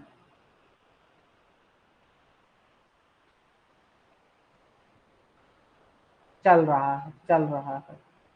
अब एकाएक क्या हुआ, अलार्म सिग्नल में पहुंच गया, कन्वेयर बेल्ट टेढ़ा हो गया, जाके टकराया तरतरा के गिरा दिया, इसने डिटेक्ट किया, ठीक है,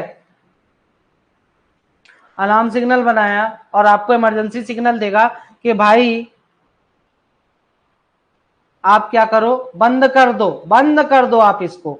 ये खुद नहीं बंद करता है, ज्यादातर केसेस में खुद नहीं बंद करता है, ये बोलेगा कि बंद कर दो। अब आप देख लो कि बंद करना है कि नहीं। मैं भी चलूं एग्जाम देने? नहीं नहीं, मेरे को नहीं आना, ठीक है।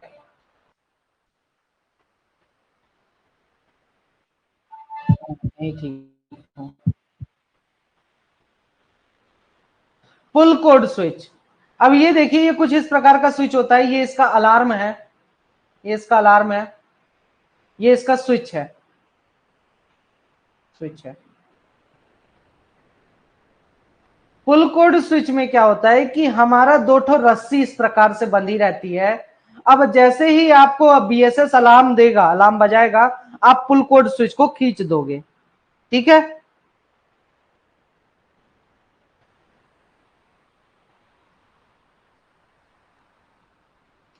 ये कन्वेयर बेल्ट को तुरंत रोकने के लिए यूज होता है, to stop conveyor belt, conveyor belt immediately.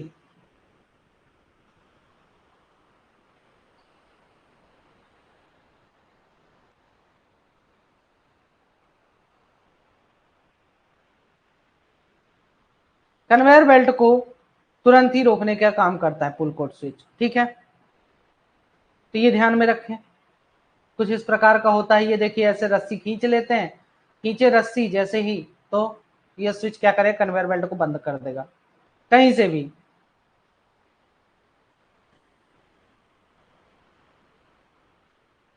अच्छा, फोटो नहीं है एडमिट कार्ड में, वाह यार। ये देखिए, और पूरे पूरे मतलब कन्वेयर बेल्ट में ये रस्सी लगी होती है, आप कहीं से भी खड़े खड़े खींचो, दूर भी होगा ना आपका पुल कोड स्विच, तो आपका यहां से आप दूर खड़े होकर भी ऑपरेट कर सकते हो। यहां पे खड़े हो जाओ और यहां से खींचो, ठीक है। तो इस तरीके से पुल कोड स्विच ऑपरेट होता है। ये क्या है बाबू, ZSS। ये ZSS क्या होता है? अभी हमने क्या देखा, PCS, PCS।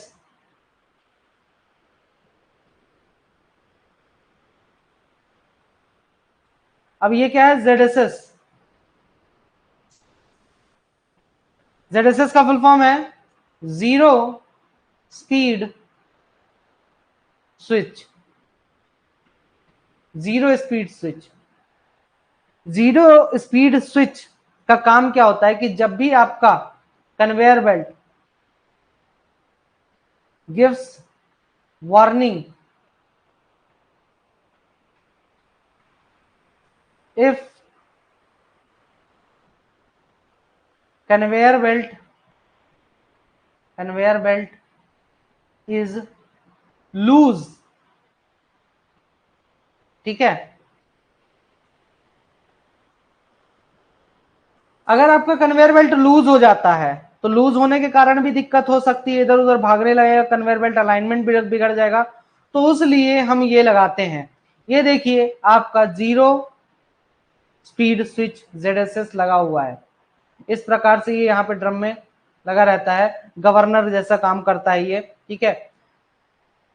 तो आपका क्या होता है कि स्पीड को डिटेक्ट करता रहता है, जैसे ही स्पीड में कोई बदलाव आया, जितनी स्पीड से आप चला रहे हो उतनी स्पीड से आप चलाते रहो, कोई दिक्कत नहीं है। जैसे ही स्पीड में बदलाव आएगा, ये तुरंत बंद कर देगा, सब कुछ तुरंत बंद कर देगा। अब अगला है आपका टाइप्स ऑफ कन्वेयर बेल्ट। तो ये क्या है आपका, डिस्क कन्वेयर, डिस्क कन्वेयर। अब ये डिस्क कन्वेयर क्या होता है, ये ट्यूब होती है इसमें, और ट्यूब के अंदर ये डिस्क होता है, ठीक है, डिस्क को लगे होते हैं। अब इन डिस्क के बीच में आपका मटेरियल होता है, और ये मटेरियल को ऊपर की तरफ खिसकाते हुए ले जाते हैं। ये कन्वेयर सिस्टम आप कहां पर यूज कर सकते हो, जहां पे आपको किसी हाइट पर सामान पहुंचाना हो। जैसे देखिए, यहां से मुझे इस हाइट से इस हाइट तक सामान को पहुंचाना है, तो मैं इस कन्वेयर का इस्तेमाल करूंगा, ठीक है, डिस्क कन्वेयर का इस्तेमाल करूंगा। चलिए देख लेते हैं पीवीआर में। बोलोगे आज रगड़ दिए सर, आज तो रगड़ गए तुम लोग। आए इतनी बढ़िया चीज बताता हूं। सुंदर सुंदर मुखड़ा।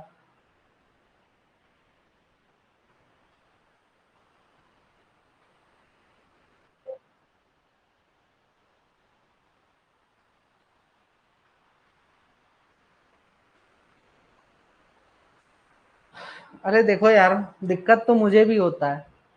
अबे लगातार इतनी देर तक बोलने में ना गला अंदर से लगता है छिल गया है, तो उसके कारण लगता उल्टी हो जाएगी बोलते बोलते। लेकिन मुझे पता है कि कितना इंपॉर्टेंट टॉपिक है। ये देखिए, ये आपका डिस्क कन्वेयर कैसे लेके जा रहा है। कितना शानदार चीज है यार, मजेदार चीज है। ट्यूब में रहता है, कहीं भी लेके जाएगा मटेरियल को। ये देखिए, आटा ट्रांसपोर्ट कर रहा है।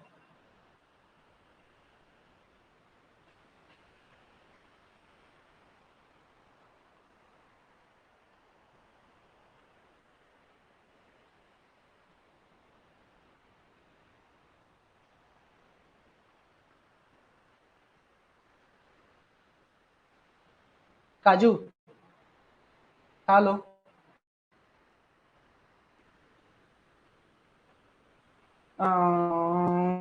फ्लाइट्स, नहीं मुझे नहीं लगता इसको फ्लाइट्स कहते।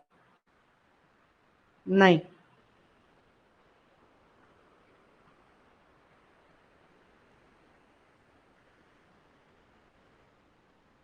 नहीं यार, कहीं भी नहीं लिखा है।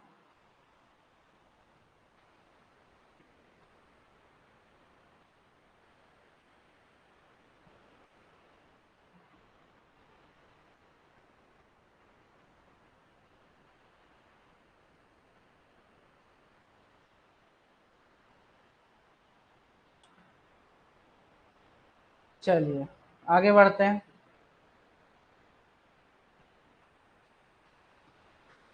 मैंने जब आपको अभी देखिए, यहां से बहुत सारी चीजें मैं आपको ऑलरेडी पढ़ा चुका हूं, ठीक है। मैंने जब आपको लास्ट टाइम लॉन्गवॉल के बारे में पढ़ा रहा था, तब मैंने आपको फीडर ब्रेकर का फोटो दिखाया था। वो फीडर ब्रेकर में आपने चैन कन्वेयर देखा, थोड़ा बहुत याद होगा, फीडर ब्रेकर सर्च करना मिल जाएगा। ये देखिए, ये होता है स्क्रैपर चैन कन्वेयर। ये क्या है आपका? स्क्रैपर चैन कन्वेयर, कन्वेयर। अब ये जो स्क्रैपर चैन कन्वेयर होता है, ठीक है, हर एक की लंबाई, हर एक स्क्रैपर की लंबाई कितनी होती है? स्क्रैपर की लेंथ लगभग 2 मीटर होती है, 2 मीटर होती है, ठीक है। ये आपस में जुड़े होते हैं, ठीक है। और इनके बीच की विड्थ, ये जो विड्थ होती है, चौड़ाई, ये नहीं सॉरी, ये चौड़ाई, ये विड्थ और ये लेंथ। तो इसकी चौड़ाई कितनी होती है? विड्थ, या फिर यूं कहें distance between, distance between to scrapers, दो स्क्रैपर्स के बीच की दूरी कितनी होगी? 450 mm। तो ये याद रखना, ठीक है।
लॉन्ग वॉल में यूज होता है।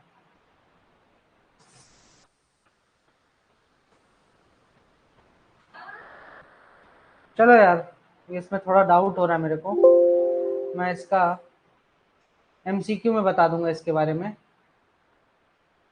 एमसीक्यू वाले में बता दूंगा आपको।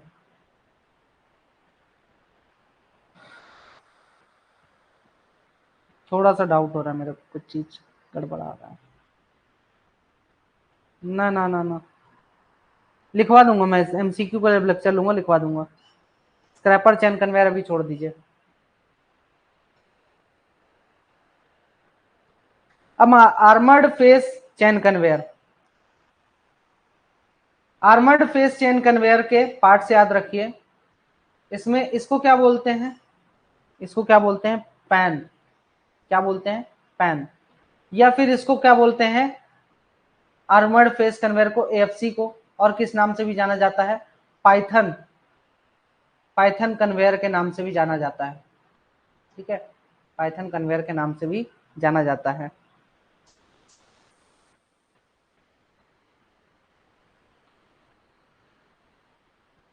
ठीक है, पाइथन कन्वेयर के नाम से भी जाना जाता है, इसको बोला जाता है पैन।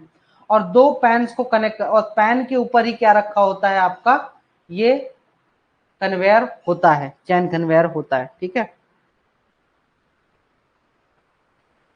दो पैन्स को कनेक्ट करने के लिए हम क्या यूज कर सकते हैं,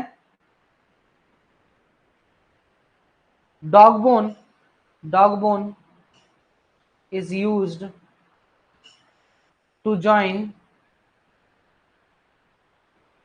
join two conveyors, two pans. ठीक है, दो पैन्स को ज्वाइन करने के लिए डॉग बोन का इस्तेमाल करते हैं। उसके बाद आता है आपका cable conveyor. Cable conveyor, cable conveyor क्या होता है कि आपका रोप होता है स्टील वाला, और उसके ऊपर आपका केबल रखा होता है, और सॉरी कन्वेयर बेल्ट रखा होता है, तो इसको बोलते हैं केबल कन्वेयर। देख लीजिए एक बार।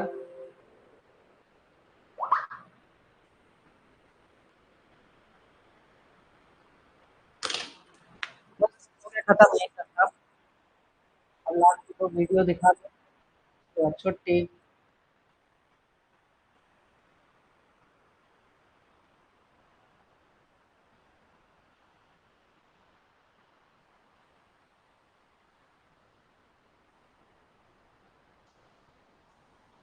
इतनी देर से पढ़ा रहा हूँ, अभी 1 घंटा 39 मिनट सीट हो गए यार। तो मतलब ये देखिए, इस प्रकार से ये चलता है काम इसका। फिर से देख लो,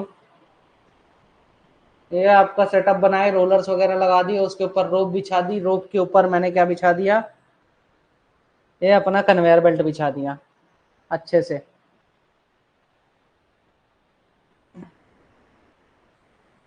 बस तो फिर अब क्या है, इसे जोड़ दो, बेहतरीन।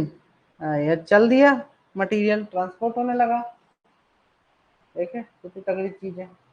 अब इसको ढक भी दो, ताकि क्या ना हो, डैमेज ना हो सरफेस पे है तो, है ना।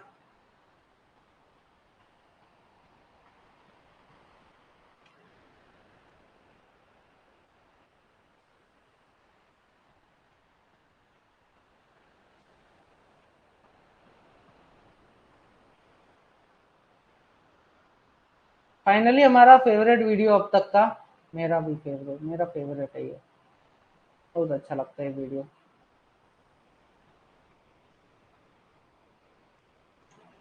सलेंदर, देख लो।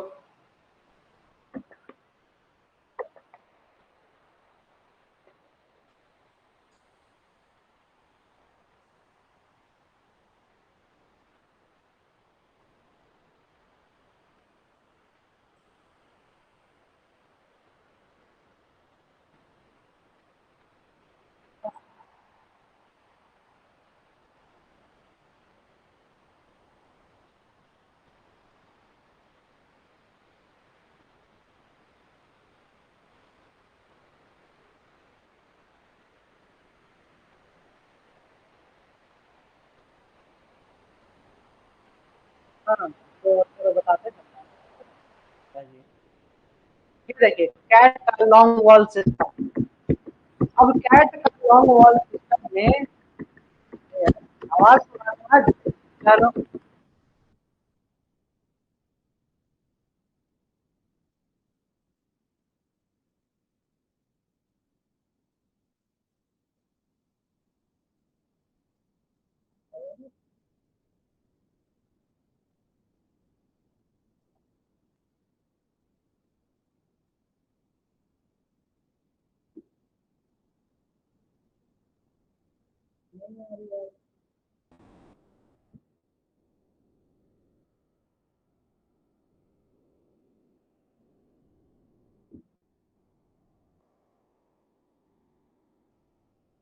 चलो कोई नहीं।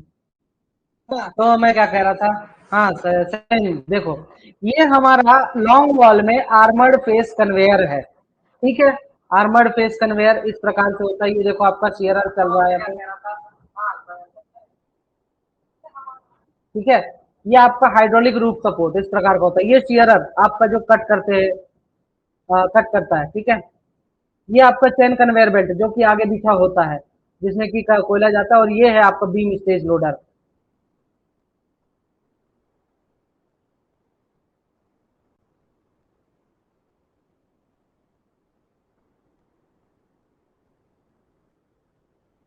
ये इस तरीके से कोयला जो है तो ट्रांसपोर्ट होता है आर्मर्ड फेस कन्वेयर्स की मदद से। ये ऊपर से कोयला काट रहा है, देख रहे हो, ये ऊपर से इस कोंटा से कोयला काटते हुए गिरा रहा है, पूरा पूरा ये चैन कन्वेयर आपका चलते जा रहा है और इसके ऊपर पूरा मटेरियल गिरता है और खिसकता जाता है, ठीक है। ये चैन कन्वेयर किसके ऊपर रखा हुआ है, पैन पैन के ऊपर रखा हुआ है, किसके ऊपर, पैन के ऊपर रखा हुआ है। ये इसका सब इंजन वगैरह है। ये आपका साइड डिस्चार्ज फ्रेम बोलते हैं इसको, ये जहां से आपका टर्निंग देता है।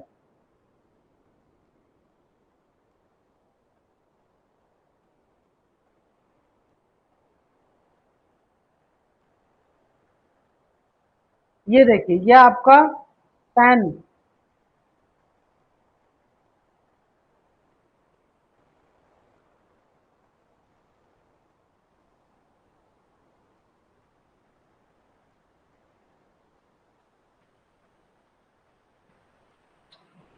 हाँ ये देखिए यहाँ पे दो पैन्स को ज्वाइन करने के लिए, ये देख पा रहे हो ब्लैक कलर का, ये क्या है, ये है आपका डॉग बोन, दो पैन्स को ज्वाइन करने के लिए इस्तेमाल होता है, ठीक है।